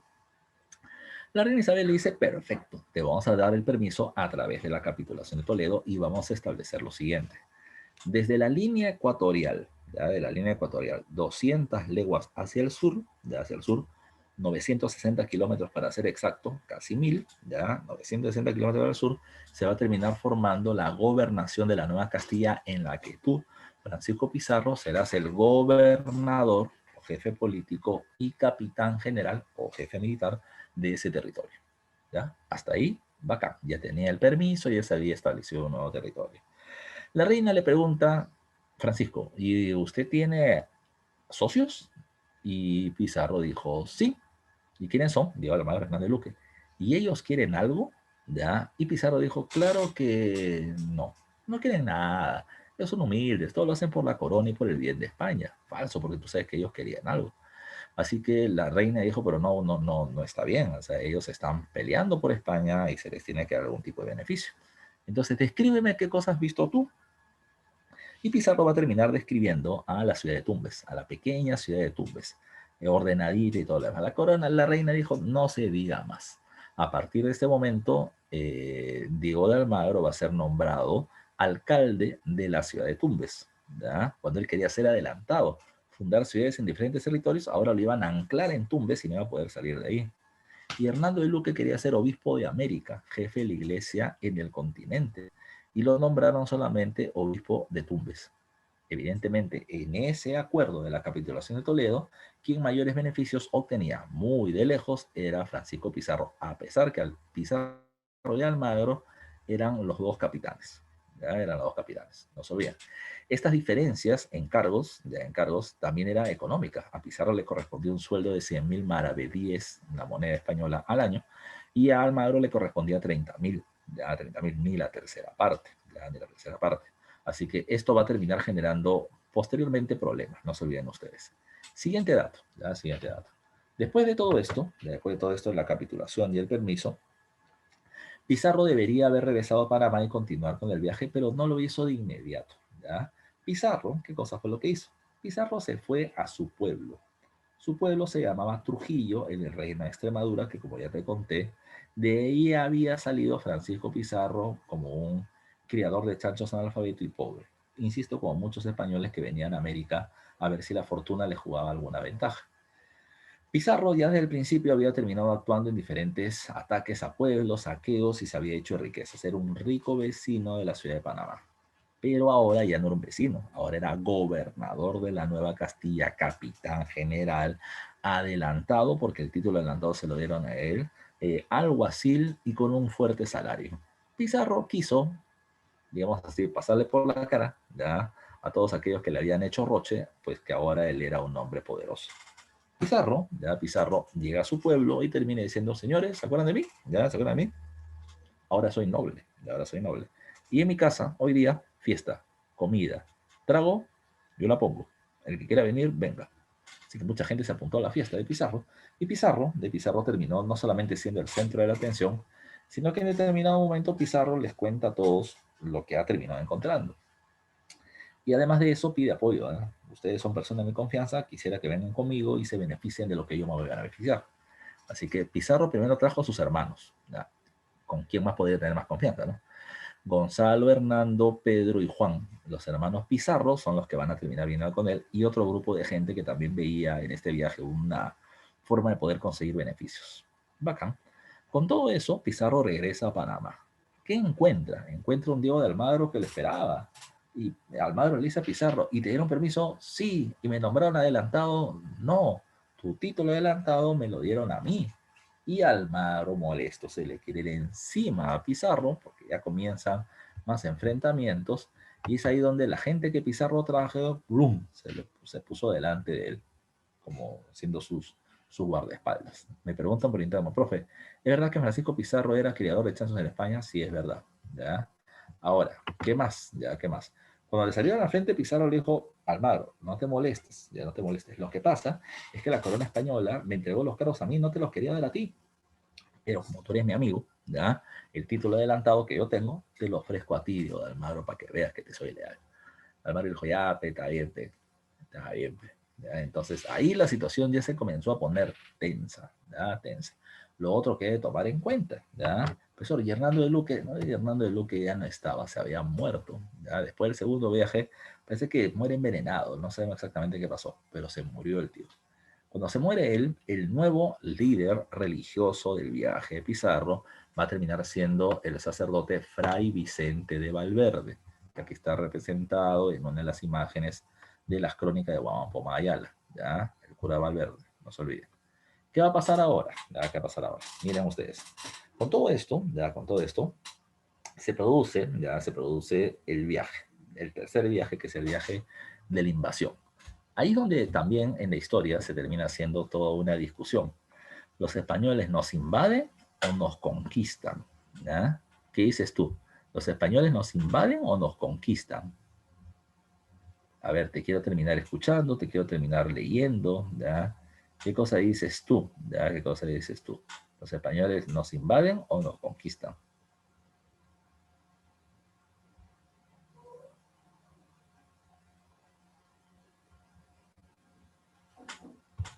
A ver, aquí hay varias respuestas. Nos conquistan, nos invaden, nos conquistan, nos invaden.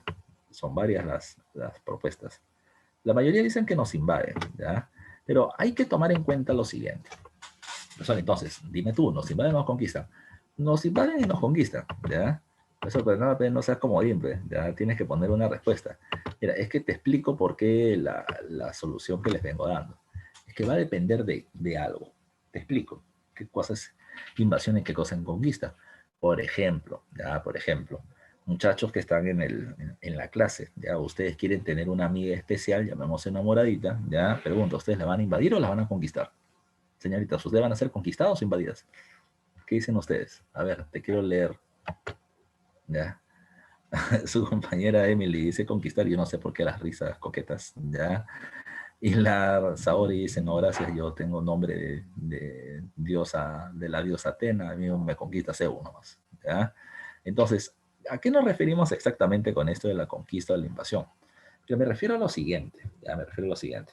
Mira, si un chico quiere aproximarse a ti, entonces tú vas a decir, bueno, a ver, pues, ¿qué da, no? Ya queda, a ver, no, tú vas a esperar que sea atento contigo, que te escriba, que te llame, ya, se preocupe por ti, que te diga buenos días en la mañana, buenas noches antes de dormir, que sea la primera persona a la que le escribe y la última persona a la que le escribe antes de dormir, porque eres tóxica, ¿verdad? ¿Ya? Porque eres tóxica. Entonces, entonces, ¿qué va a terminar pasando? Van a terminar saliendo, van a ir a un lugar, se van a ir al cine, se van a terminar enfermando juntos del COVID, ¿ya? Porque me quiere, ¿ya? Porque me quiere. Ahora hay que tomar en consideración, ya hay que tomar en consideración lo siguiente, ya lo siguiente. Eso ha sido un acto de conquista, o sea, ha ido demostrando de que va a ser bueno para ti, para que tú le termines diciendo que sí, ya que sí. Ahora. ¿Qué pasa acá, profe? Por eso me está diciendo que Pizarro se trató de Atahualpa y le dijo, ¿estás papi? No, no, no, no, no, no, no, no, nada de eso. No me refiero con eso a la conquista, porque estamos hablando acá de territorios. Lo que va a suceder es que, si lo vemos desde el punto de vista de los incas del Cusco, hay una invasión, porque ellos eran los que venían teniendo el control en todo el territorio andino, vinieron los españoles y les quitaron el dominio. Entonces ellos me han invadido, han venido con sus armas, se han aliado con pueblos indígenas y me han terminado quitando lo que era mío, me han invadido, ya me han invadido. Es como que, por ejemplo, tú tengas tu terreno y venga alguien y se apropie del terreno, ¿ya? Entonces, él no conquistó el terreno, lo ha invadido, ese era tuyo, tenía dueño, ¿ya? Ese es más o menos lo que los incas van a pensar. Pero hay que pensarlo también de otro punto de vista. Recuerden que los incas eran un imperio, que los incas cuando se expandieron le quitaron también libertad, ¿ya? Y los obligaron a pagar tributos a varios pueblos. Así que esos pueblos, llámese Tayanes, Cañari, Huayla, Chachapoya, Chancas, pues no veían bien a los españoles, ¿ya? Y por lo tanto, todo aquel que quiera hacerle daño a los españoles, estaba bien, ¿ya? Estaba bien. Recuerden una vieja frase, no sé si la han escuchado, espero que sí. La frase es, el enemigo de mi enemigo. ¿Qué sigue con esa frase? El enemigo de mi enemigo. ¿Qué cosa es? El enemigo de mi enemigo, ahí le están poniendo ustedes, es mi amigo. Mi amigo ¿ya? Mi amigo es mi causa, ¿ya? Es mi amixer. Entonces, el enemigo de mi enemigo es mi amigo. A ver qué cosa me están poniendo, ¿eh? Ahí es mi amigo. Entonces, ¿qué va a terminar pasando? ¿Ya? Los diferentes pueblos del Tahuantinsuyo ven a los españoles como un agresor, ven a los españoles como alguien que está enfrentando a quien me agredió y me sometió, que son los incas. Por lo tanto, si estos españoles eran enemigos de los incas y los incas son mis enemigos, el enemigo de mi enemigo es mi amigo. Muchos de estos pueblos se ponen del lado de los españoles bajo la promesa de que una vez que el Tahuantinsuyo caiga, ellos iban a recuperar su autonomía o su libertad. Por eso es que se terminan sumando a ellos. Así es como va a terminar pasando las cosas durante este proceso. Pues bueno, vamos a seguir con el avance, ¿ya? ¿Qué sucedió? Repito, los españoles tienen una invasión contra los incas y tienen una conquista de los pueblos nativos, porque se ven como aliados, porque van a terminar teniendo el beneficio de derrotar a los incas del Tahuantinsuyo. Segundo dato. ¿Qué pasa en ese tercer viaje, que es invasión o conquista? Primero, los españoles llegan donde conocen, Tumbes, pero encuentran que la villa o la ciudad de Tumbes está destruida. ¿Por qué? No saben, ¿ya? ¿Qué pasó? Ni enterado. Recuerden que en el segundo viaje Pizarro, el gobernante era Huayna Cápac, y en ese intermedio, entre el segundo viaje y el tercero, ya se había producido la muerte de Huayna Cápac y la guerra civil entre las panacas y todo lo demás. Cuando los españoles llegan a Piura, van bajando, llegan a la actual ciudad de Piura y fundan la primera ciudad española, que ahí está el nombre, su nombre es San Miguel de Tangarará. Entonces, una pregunta que siempre me hacen los chicos de profe, ¿y por qué ese nombre raro? Tangarará. No, Tangarará es el nombre original del pueblo indígena, pero los españoles le agregan San Miguel. ¿Por qué le agregan Miguel? ¿Por qué no le ponen San Francisco? ¿Por qué no le ponen San Hermeregildo? ¿Por qué le ponen San Miguel? A ver, no sé si ustedes han escuchado esto, pero en la mitología judía ya se habla que Dios en el cielo venía teniendo un montón de ángeles cercanos. Y uno de ellos termina organizando una rebelión contra Dios. ¿Quién es ese? Ese es Lucifer, ¿ya? Ahora, Lucifer se rebela contra Dios y Dios termina enviando a sus oficiales a que le hagan la bronca a Lucifer y controlen la rebelión. Los oficiales de Dios en el cielo terminan siendo los arcángeles, ¿ya? Y entre los arcángeles hay uno que destaca, que se llama Miguel, el arcángel Miguel. Miguel, Michael, Mijael, o como quieras llamarlo, Michel, o como quieras, ya en diferentes idiomas. Miguel, ¿qué es lo que hace? Enfrenta a Lucifer y lo derrota, y lo bota del cielo. Siempre aparece representado Miguel, ya con algo. Aparece con su vestimenta militar, con un escudo en una mano, con una espada de fuego en la otra, y en su pie está Lucifer, Satanás, ya derrotado. ¿Ya? Una vez que lo derrota, lo bota, ya lo bota. Entonces, ¿por qué los españoles le ponen San Miguel a ese territorio? ¿Por qué? Porque los españoles consideraban que este proceso de invasión no terminaba siendo tan simple, sino que era una invasión no solamente contra pueblos, sino que era la invasión contra pueblos idólatras, contra pueblos que adoraban a un Dios diferente al cristiano y por lo tanto satanizados, ya satanizados, y que por lo tanto se necesitaba a quien venció a Satanás para poder vencer a estos pueblos. Por eso es que la primera ciudad tenía que ser la ciudad de San Miguel, en honor a San Miguel para poder derrotar a los pueblos idólatras. ¿Ya? En Piura, en San Miguel de Piura, en San Miguel de Tangarará, también se dieron cuenta de algo, que había un indígena que por ahí estaba, por donde ellos avanzaban, estaba un indígena avanzando. Y este personaje era un informante ya, de Atahualpa, llamado Tambohuaxo. En esta situación, los españoles habían hecho otra cosa, por si acaso. Después que agarraron a los indios tayanes y los agarraron como guías para que los lleven hacia el Tahuantinsuyo, recuerden que los indios tayanes luego van a terminar siendo llevados a España para educarlos como traductores, ¿ya? Para traductores. Uno de ellos fue Felipillo, el otro es Martincillo y el otro Francisquillo. Precisamente a través de Felipillo, que va a ser el traductor más conocido, que va a hacer él. Él le va a terminar diciendo a Tambo Waxo, baja, ya baja y queremos conversar contigo.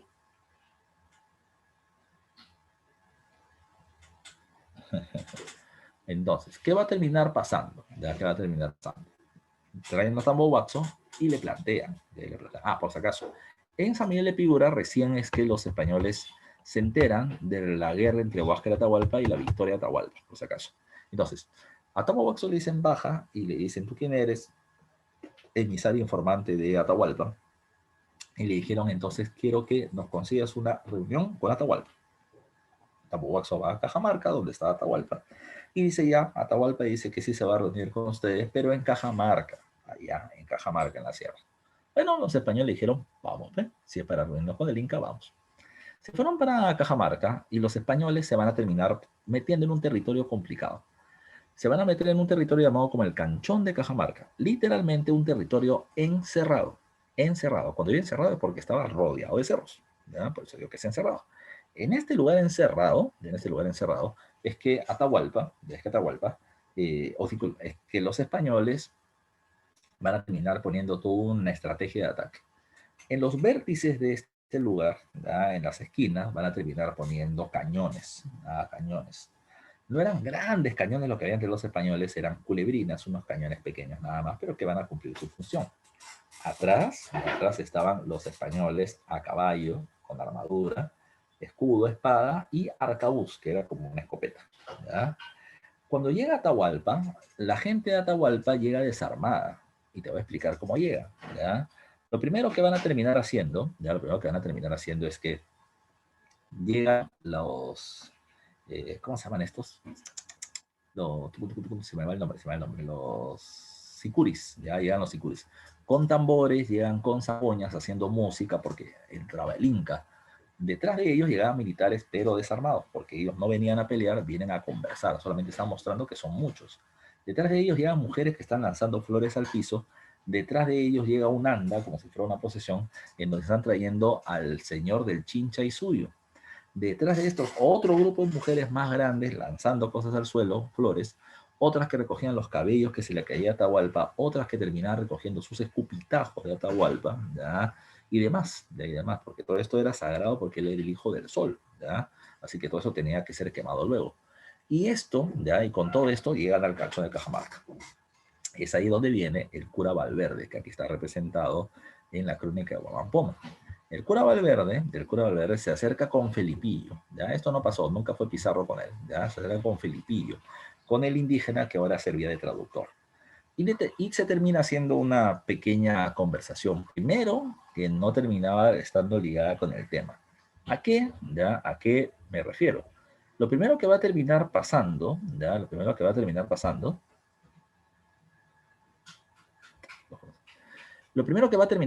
es que eh, Atahualpa le ofrece al cura Valverde un quero con chicha de jora, ¿ya? Con chicha de jora, como un gesto de buena voluntad. Valverde toma esto, ¿qué es esto? Y le escupe, no le gustó, no le gustó. Y el cura Valverde, luego, a través de Felipillo, le dice, esto de acá, Biblia, palabra de Dios, para evangelizarte y terminar consiguiendo la salvación de tu alma. Está haciendo un requerimiento, ¿ya? Como lo hacía Hernando de Luque antes, ¿ya?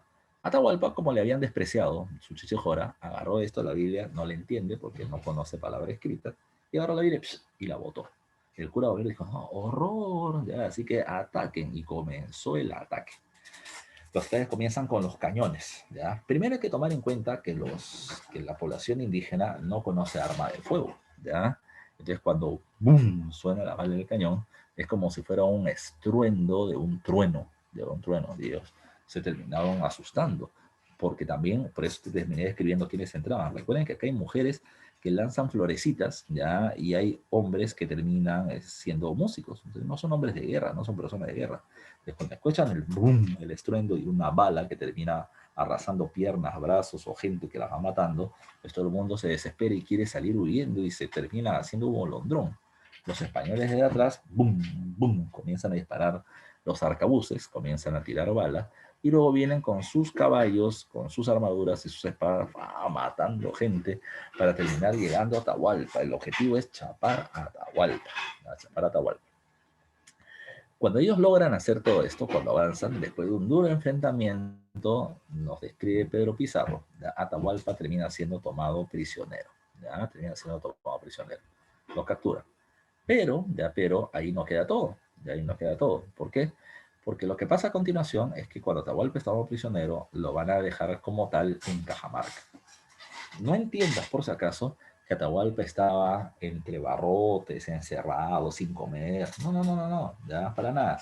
Los españoles tenían armas y eran más, así que simplemente lo dejaban transitar en el lugar de Cajamarca, pero digamos, sin permitir huir. Atahualpa venía teniendo sus sirvientes a su alrededor y todo.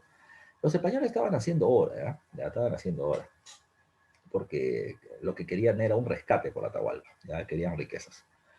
Así que los españoles haciendo hora porque no había mucho que hacer, no había tele, no habían terminado pagando el Netflix, ¿ya? Entonces estaban jugando ajedrez. Y se dice que Pizarro era muy bueno jugando ajedrez, ¿ya? Y era muy bueno como torero, además. Te doy un dato. Él practicaba el toreo, ¿ya? Pero no el toreo como lo piensas tú ahora, ¿ya? El toreo de antes no era ir con una capa y decirle, ole, ole, el caballito, y luego al toro y luego matarlo. No.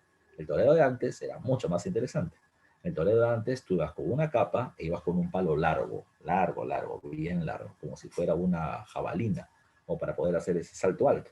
Entonces, ¿qué pasaba? Cuando estabas con el palo, Asusabas al toro y el toro venía corriendo hacia ti y tú corrías hacia él y con este palo ¡pum!, saltabas o saltabas por encima de él. La idea era que no te termine matando, la idea no era matar al toro, ya se va haciendo en el paso del tiempo.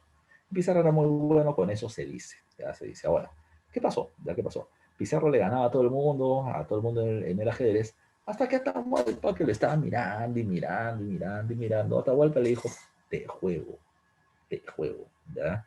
Y Pizarro dijo, pero no, pe, ¿cómo vas a jugar si tú ni sabes? No, no, ya vi cómo mueven las piezas, así que yo creo que ya aprendí. Así que la noticia, oh, Pizarro sabe enfrentar a Atahualpa, vamos a ver cómo queda todo el mundo alrededor, y pi, pi, pi, pi, pi, pi, jaque mate, Atahualpa ganó. ¿Ya? Y toda la gente, ah, imbécil, te ganó Pizarro. ¿Ya? Entonces Pizarro estaba con lo que había pasado. Y ahora hay un caso mayor, ¿ya? Hay un caso mayor en este proceso. Atahualpa, de Atahualpa se ponía a pensar, ya se ponía a pensar, ¿quiénes son estos blanquitos? ¿Ya? ¿Quiénes son estos blanquitos? ¿Ya? Otro level Atahualpa, ¿ya? Ahora, ¿qué más hay que tomar en cuenta? ¿Quiénes son estos blanquitos? Así que Atahualpa dijo, mira, yo he enfrentado a Huáscar, lo he derrotado y aparecen estos blancos.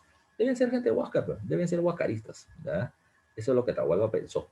Así que él pensó también lo siguiente. Si yo tengo prisionero a Huáscar y lo mato, entonces la gente que pelea para él me tendrá que reconocer como su líder. Así que, ¿qué hizo Atahualpa? Atahualpa, a través de su sirviente, dijo a Huáscar, que está prisionero por allá, mátenlo. Así que a Huáscar lo amarraron, lo tiraron al río Ambo y se murió ahogado. Chao, Huáscar. Cuando Atahualpa ya sabe la noticia que su hermano ha muerto, Atahualpa le dice a Pizarro, Pizarro, tengo una noticia para ti, mi hermano Huáscar ya murió. Atahualpa está esperando de que Pizarro y su gente se pongan del lado de él. Pizarro dijo, ¿que murió tu hermano? Ah, está bien, pues, ¿tú se crees que ahora hay un problema, ¿ya? Tú has matado a tu hermano, como Caín mató a Abel. Y eso es no solamente un pecado, sino un delito, de acuerdo a nuestras leyes, y te vamos a matar a ti, Atahualpa, por fratricidio. Entonces, Atahualpa dijo, no, pe, ¿cómo vas a matar, pecholo? Mira, yo tengo algo que ofrecerte, tengo algo que te gusta, Pizarro, yo sé lo que te gusta, ¿ya? ¿Qué te gusta a ti? ¿Te gusta la plata? No digas eso, ¿ya? ¿Te gusta el oro? Ya Pizarro estaba como loco, así que le dijo, 2 cuartos de plata y 1 cuarto de oro hasta donde llegue mis manos, ¿ya? Y me dejas libre. Pizarro dijo, ya, pues así va a ser. Entonces, lo que hace Atahualpa es comenzar a pasar la voz para que diferentes templos y diferentes lugares se terminen trayendo la plata y el oro, que el oro no era considerado como un elemento de cambio, no era moneda, era objetos para hacer figuras sagradas, etcétera, ¿ya? Que mostraban poder, pero no terminaban mostrando dinero. Así que se junta, se junta, se junta, y en realidad lo que estaba haciendo Atahualpa era ganar tiempo, porque mientras se juntaba el oro y la plata, lo que en realidad se estaba haciendo era terminar ganando tiempo para que sus tropas se reorganicen y lo terminen liberando de Cajamarca. Cuando a través de los Huancas Pizarro se entera de eso, o sea que ese era el objetivo real, lo que hizo Pizarro fue hacerle un juicio a Atahualpa y lo acusa de diferentes cosas. Lo acusa, por ejemplo, de idólatra, de adorar a un dios diferente al cristiano. Lo acusan de apóstata. Profesor, ¿qué es un apóstata? Apóstata es aquel que se ha bautizado cristiano, pero mantiene su fe religiosa anterior. Atahualpa fue bautizado, a la fuerza evidentemente, con el nombre de Juan Francisco Atahualpa. Pero ahora, a pesar de que es cristiano, continúa el culto al Inti y todo lo demás, lo acusan de apóstata. Lo acusan de eh, ¿cómo se llama esto? De poligamia, de tener varias esposas. Recuerden que él estaba casado con su hermana y con sus primas. Lo acusan de incesto, de estar casado con sus familiares. Pero sobre todo lo acusan de fratricidio, ¿ya? De haber mandado a matar a su hermano. Y por eso le terminan dando pena de muerte, sobre todo por esto último. Y la pena de muerte se lo hacen a través del garrote. Profe, ¿cómo es esto del garrote? Él está sentado como en una silla de madera y esta silla en la parte de atrás tiene un tronco largo, ¿ya? Un palo que sobresale. A su cuello le ponen una soga, le dan una soga. Y a esa madera la van atando la soga, la van atando, la van atando, la van atornillando hasta que termina muriendo ahogado. Chao Atahualpa, murió Atahualpa. Pero ya acabó la clase, no, todavía no, ¿ya? Porque después de ser asesinado Atahualpa, ahora viene un nuevo objetivo. El nuevo objetivo de los españoles era, ese es el punto central, la muerte de Atahualpa es el punto central de este proceso, porque cayó el líder. Pero ahora los españoles quieren tener el control de la capital y desde ahí mandar. El Cusco terminaba siendo fundamental entonces dentro de este proceso, ¿ya? Entonces, cuando se produce esto, ¿qué va a pasar? Un minisegundo, un ratito.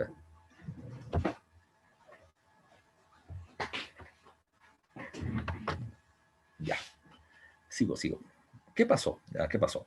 Mira, cuando termina cayendo a Atahualpa y se termina produciendo este nuevo objetivo que es el control del Cusco, ¿cómo se va a terminar consiguiendo? Bueno, fácil no va a ser. Te explico qué cosa es lo que va a terminar sucediendo acá. Mira, lo que va a terminar pasando ahora a continuación es que para poder llegar hacia el Cusco, Pizarro va a terminar, o los españoles en general, van a terminar teniendo cuatro grandes ventajas. ¿Ya? Cuatro grandes ventajas. La primera, de orden político, es que el Tahuantinsuyo estaba debilitado. ¿Ya? ¿Y por qué estaba debilitado el Tahuantinsuyo? Porque recuerden que se había producido la pelea entre Huáscar y Atahualpa, o sea, las panacas, la élite incaica, se había enfrentado y por lo tanto el gobierno central incaico estaba débil. Y eso va a terminar siendo facilitador para la victoria española. ¿Ok? Primer dato. El segundo dato a tomar en cuenta es que los españoles se van a beneficiar de algo que los incas habían construido, el Capañán. Del Capañán, los caminos del Inca, habían sido tan bien diseñados que podían movilizar tropas, movilizar recursos, tributos y demás, pero también le permitió a los españoles viajar muy rápidamente de Cajamarca hacia el Cusco, tomando en cuenta las distancias tan grandes que se va a tener en este camino. Pero el Capañán ayudaba muchísimo al traslado. Tercera ventaja para los españoles. La tercera ventaja ya va a terminar siendo lo que te dije hace un rato. Hay un montón de pueblos indígenas que terminaron viendo o que terminaron recibiendo la noticia de la muerte de Atahualpa, pero con celebración. Atahualpa era el Inca, y no solamente eso, Atahualpa era el personaje que los había arrasado durante la época de Huayna Cápac, cuando ellos se rebelaron contra los incas. De tal manera que, ¿qué pasó? Lo que va a terminar pasando es que un montón de esos pueblos, como ya te dije, van a ver a los españoles como aliados. El enemigo de mi amigo es. Así que esos pueblos se acercan a los españoles y llegan precisamente a acuerdos, a recuperar su autonomía, yo te voy a apoyar. ¿Quiénes son? Ahí están: Chachapoyas, Huaylas, Tumpis, Cañaris, Tayanes, Pastos, Chancas, Huancas, etc. De todos esos, no se olviden ustedes, los principales aliados de los españoles van a terminar siendo los huancas, como dice ahí la diapositiva. ¿Pero por qué? ¿Ya? ¿Por qué? Lo que pasa es que, te explico, producido ya la victoria de los españoles en el Tahuantinsuyo y en el Cusco de manera general, se va a terminar llegando a un punto, en que se comienza a escribir ya la historia precisamente de la conquista del Tahuantinsuyo. Quienes escriben eso son los cronistas, y en su mayoría españoles, ¿ya? Pero los cronistas terminaban literalmente invisibilizando la participación de los indígenas durante este proceso. ¿A qué me refiero? ¿A qué me refiero? En que los indígenas fueron muchos y su aporte militar terminó siendo importante para la victoria española. Pero los españoles nunca los quisieron, ¿ya? Los quisieron reconocer así. ¿Ya? De que, por ejemplo, ¿qué se mencionaba? Que en plena batalla, cuando los españoles eran superados por los indígenas en cantidad, los españoles gritaban ¡Santiago! Y aparecía el apóstol Santiago. ¿Por quién es ese?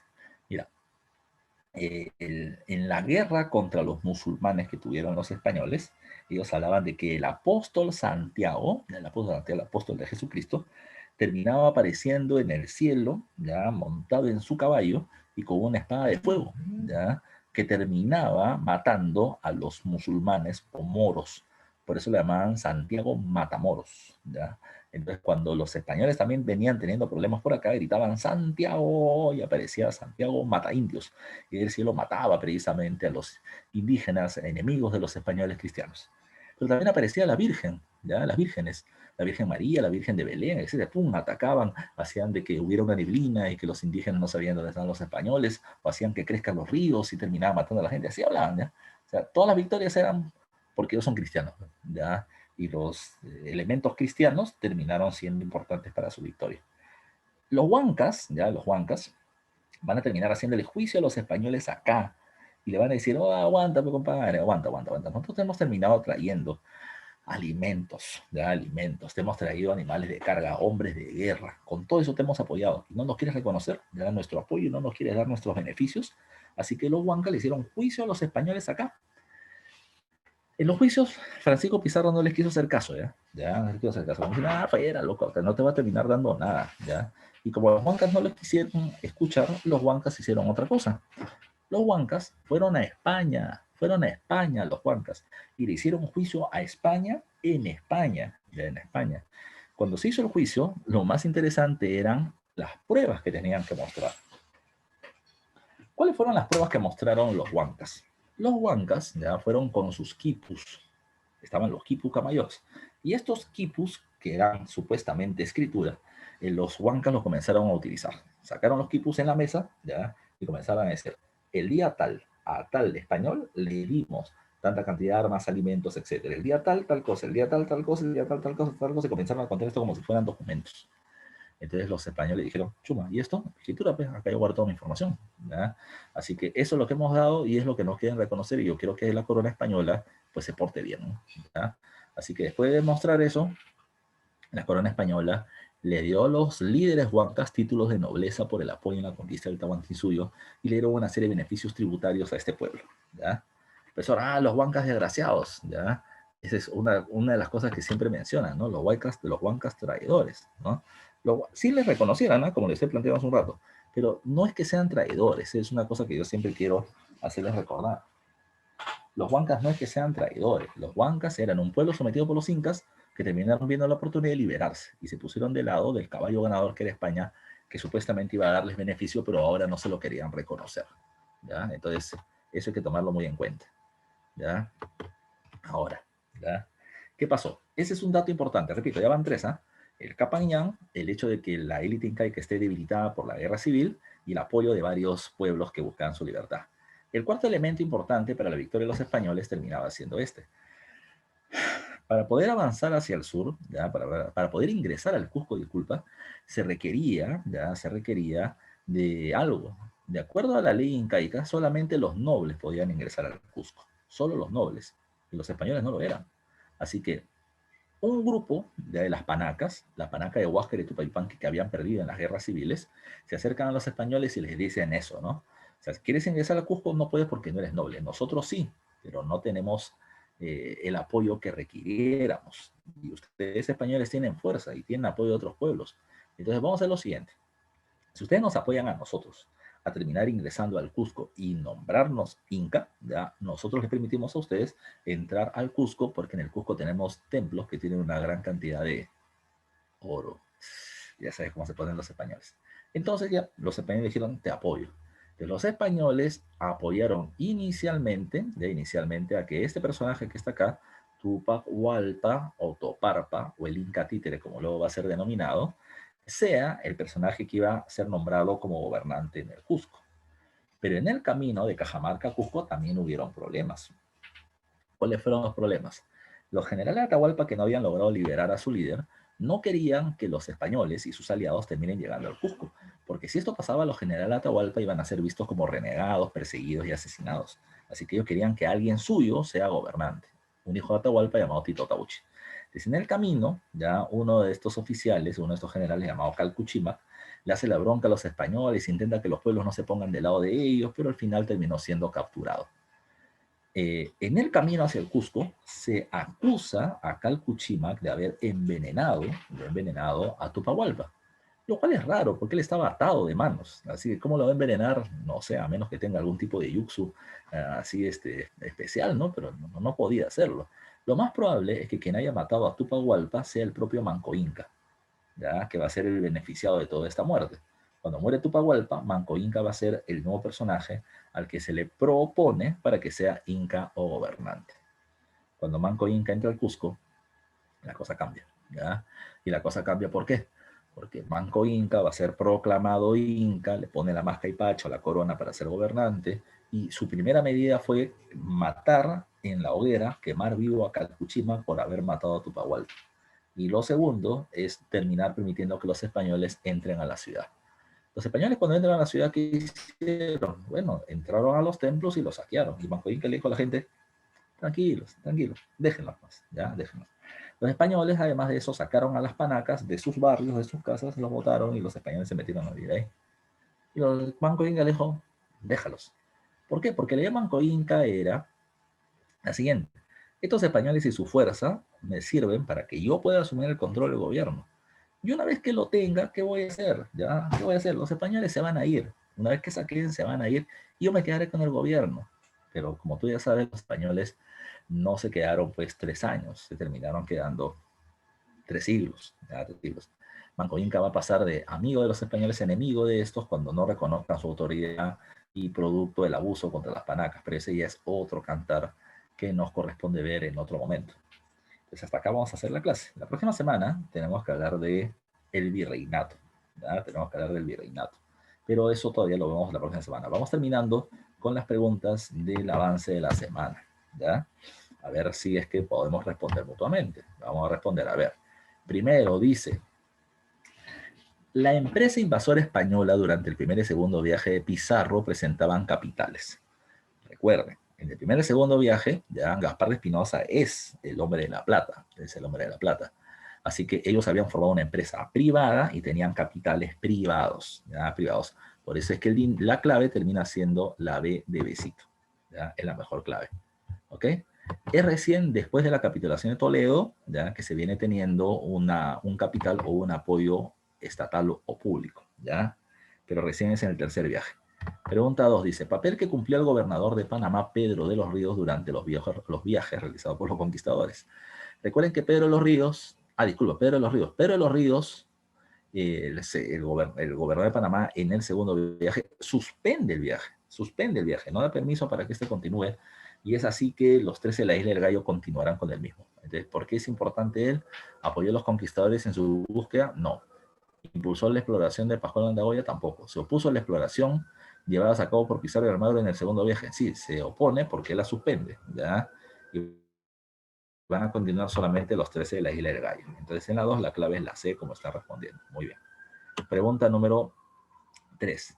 Se especula que fue la frase, por este lado se va a Panamá a ser pobres y por este otro a Perú para ser ricos. ¿Fue pronunciada por quién? Por Pizarro en la Isla del Gallo cuando se le dio a notar de que el viaje ya no iba a continuar más. ¿Ya? Entonces la 3 es la C. Pregunta número 4. Bartolomé Ruiz en el segundo viaje de la empresa de Levante capturó la balsa de los indios Tayanes y estos fueron usados como. A ver, ¿cuál es tu clave ahí? Hay 5 respuestas, hay 6 respuestas, 7 respuestas, 8 respuestas, 9 respuestas, 10 respuestas, muy bien, 12, 13. Y la respuesta es la A, no, la A no es. La clave es la C de casa, para los que han marcado la C. Por pues tú me dijiste que eran traductores. No, te dije lo siguiente, ya recuerda. Ellos van a ser capturados, ¿ya? Y cuando los tayanes le dijeron, al sur hay oro, entonces los españoles le dijeron, a ver, guíame tú, ¿ya? Y los terminaron llevando como guías. Después del segundo viaje, los llevan a España y los terminan entrenando como traductores. Eso va a ser recién para el tercer viaje. Dice, Bartolomé Ruiz, en el segundo viaje captura la balsa de los indios y estos fueron usados como. En ese viaje fueron usados como guías. Así que la clave es la C de casa. Pregunta 5. Esa pregunta venía con trampita. Claro, primero van a ser guías. Pregunta 5. Carlos V, que es Carlos I de España, y Pizarro firmaron el documento oficial por medio del cual fijaron obligaciones y derechos de los conquistadores frente a la corona. El documento es históricamente conocido como el Acuerdo de la Corona Española y Pizarro para invadir el Tahuantinsuyo. Se llama, ¿cómo se llama? Letra D, capitulación de Toledo. ¿Ya? Capitulación de Toledo, muy bien.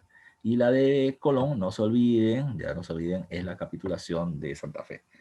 Pero me dice acá su compañera Emily, profe, ¿no fue con Isabel? Sí, fue con Isabel de Portugal. Por eso les hacía ¿cómo digamos? Ese punto para que lo recuerde. Esa pregunta no está bien hecha, porque no es con Carlos. La pregunta debe ser, durante el gobierno de Carlos V se establece un acuerdo. Ahí sí podría ser una buena respuesta, pero es una pregunta de hace casi 20 años, ¿ya? Pero que es un poco inexacta. Pregunta 6, pero la mejor clave, profesor, y eso es lo que también hay que tomar en cuenta. A veces te vas a encontrar con preguntas en el examen de admisión que están o mal hechas o están mal planteadas, ¿ya? Pero la pregunta ya está ahí.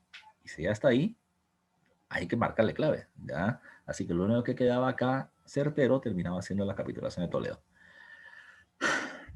6. Con la firma de la capitulación de Toledo, el socio de la conquista que salió beneficiado con más privilegios fue. ¿Quién es el que obtiene más beneficios en la capitulación de Toledo? La clave termina siendo la A, Pizarro, gobernador y capitán general de la Nueva Castilla, un mejor sueldo, adelantado y todo lo demás. La clave es la A. 7. A esto sí no te lo he dicho. Durante la invasión española al Tahuantinsuyo, la dinastía que gobernó España era la de los. A ver, la reina Isabel de Castilla y Fernando de Aragón es de la dinastía Trastámara. El nieto de estos, que es el nuevo rey, Carlos I o Carlos V, tiene procedencia austriaca y es de la familia de los Habsburgo. Carlos I, Felipe II, Felipe III, Felipe IV y Carlos II, el hechizado, todos son de la familia Habsburgo entre el siglo XVI o XVII, también llamados Austrias. En el siglo XVIII, tras la muerte de Carlos II sin descendencia, hay una guerra por el poder en España, llamada la Guerra de Sucesión Española, y llegan al gobierno los Borbón, ¿ya? Entonces hablamos de las reformas borbónicas, pero del siglo XVIII. Es Carlos I, que es el rey que donde en la época en la que se conquistan los incas, es de la familia Habsburgo, por lo tanto la clave es la B de besito, ¿ya? Pregunta número 8. Vamos a la mitad.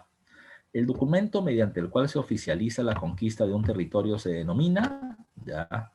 Y la respuesta termina siendo el requerimiento, ¿ya? Con el requerimiento yo te digo, vengo en nombre de Dios, vengo en nombre del rey a evangelizarte, así que la clave termina siendo la A de avión, ¿ya? Pregunta número 9. Luego de la muerte de Hernando de Luque, ¿quién ocupó su lugar en la empresa invasora española? Recuerde, muere Luque y entra otro sacerdote, el que le entrega la Biblia a Atahualpa. ¿Y quién es? La respuesta es Bartolomé Ruiz. No, Bartolomé Ruiz es el del barquito, el que los termina llevando. La clave es Fray Vicente de Valverde. La clave es la A de avión. ¿Ok? Pregunta número 10. Marca la opción correcta que corresponde a los viajes realizados por Pizarro. 1. En el segundo viaje se capturó 300 tallanes en las costas de Tumbes. Verdadero. 2. El incidente de la isla del Gallo se desarrolló en el tercer viaje. No, el incidente de la isla del Gallo es en el segundo. La segunda es falsa. Tercero. En el tercer viaje los españoles se enteraron del desarrollo de la guerra entre Huáscar y Atahualpa. Sí, se enteraron de que había la guerra, que Atahualpa ha ganado y que Huáscar está prisionero. Entonces son correctos la 1 y la 3 que está en la D de dedito. ¿Ya? En la D de dedito. 11, ¿ya? Dime la clave en la 11. ¿Ya? Dime la clave en la 11. Escríbeme la clave en la 11. Fue la primera ciudad española fundada en el territorio peruano actual. Fundada por los españoles en el territorio peruano actual. A ver, ¿qué me están marcando? Me están marcando la B la B de bandera, Piura, ya, Piura. Alguien me marcó la D, que era Jauja. A ver, Jauja es la primera capital del Perú, antes de que sea Lima. ¿Ya? Jauja es la primera capital, pero no dice capital, dice ciudad. La primera ciudad que ellos fundan es San Miguel de Tangarará y se encuentra en Piura. ¿Ya? Y se encuentra en Piura. ¿Ya? No se olviden ustedes. Pregunta número 12. Entonces, ¿ya?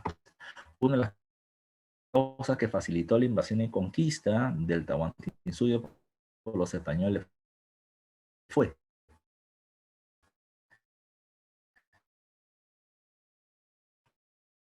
¿ya? El levantamiento de la guerra civil que impuso el Capañán, el apoyo de varios pueblos a los españoles contra los incas, su autonomía, y la cuarta era el apoyo de una parte de la nobleza españoles para llegar al Cusco. Entonces, ¿cuál de esas es? A, desconocer la mitad por parte de Huáscar. Huáscar ayuda a los españoles por unas etnias. Eso es lo principal, ¿no? Los españoles, dice, Valverde realizó el requerimiento, claro que sí, él entrega la vila a Atahualpa, de ahí la bota y comienza la bronca. Captura los indios tayanes, segundo viaje. Los españoles se enteran de la guerra entre Huáscar y Atahualpa, en Piura, tercer viaje. Atahualpa fue capturado en Cajamarca, sí, en el tercer viaje. Por eso me preguntan, ¿cuál no se relaciona? ¿Cuál no está ligado al tercer viaje? Y la respuesta es la captura de los indios tayanes. ¿Ya? Tayanes, ese es en el segundo viaje. Y eso es por lo tanto lo que el día de hoy tenemos que hacer. La clave en la última pregunta es la B de besito. ¿Ya? Bueno, muchachos, la próxima clase tenemos que trabajar. ¿Qué cosa nos toca ver? Virreinato, del virreinato, su organización económica, política y social. Así que es de poder, vengan leyendo, vengan repasando. Se les cuelga varios días antes el material que ustedes tienen que terminar revisando. Así que vengan revisándolo para poder ampliar un poco más los temas. ¿Ok? Un abrazo fuerte, muchachos, que sigan cuidándose en casa, ya cuiden a la familia, no se expongan. cumplan la cuarentena, por favor, que es una medida adecuada, me parece. Sé que hay mucha gente que se perjudica por el tema laboral, pero hay que parar este avance del coronavirus que está muy duro, muy duro, muy duro, ya para este momento. Bueno, un abrazo para todos.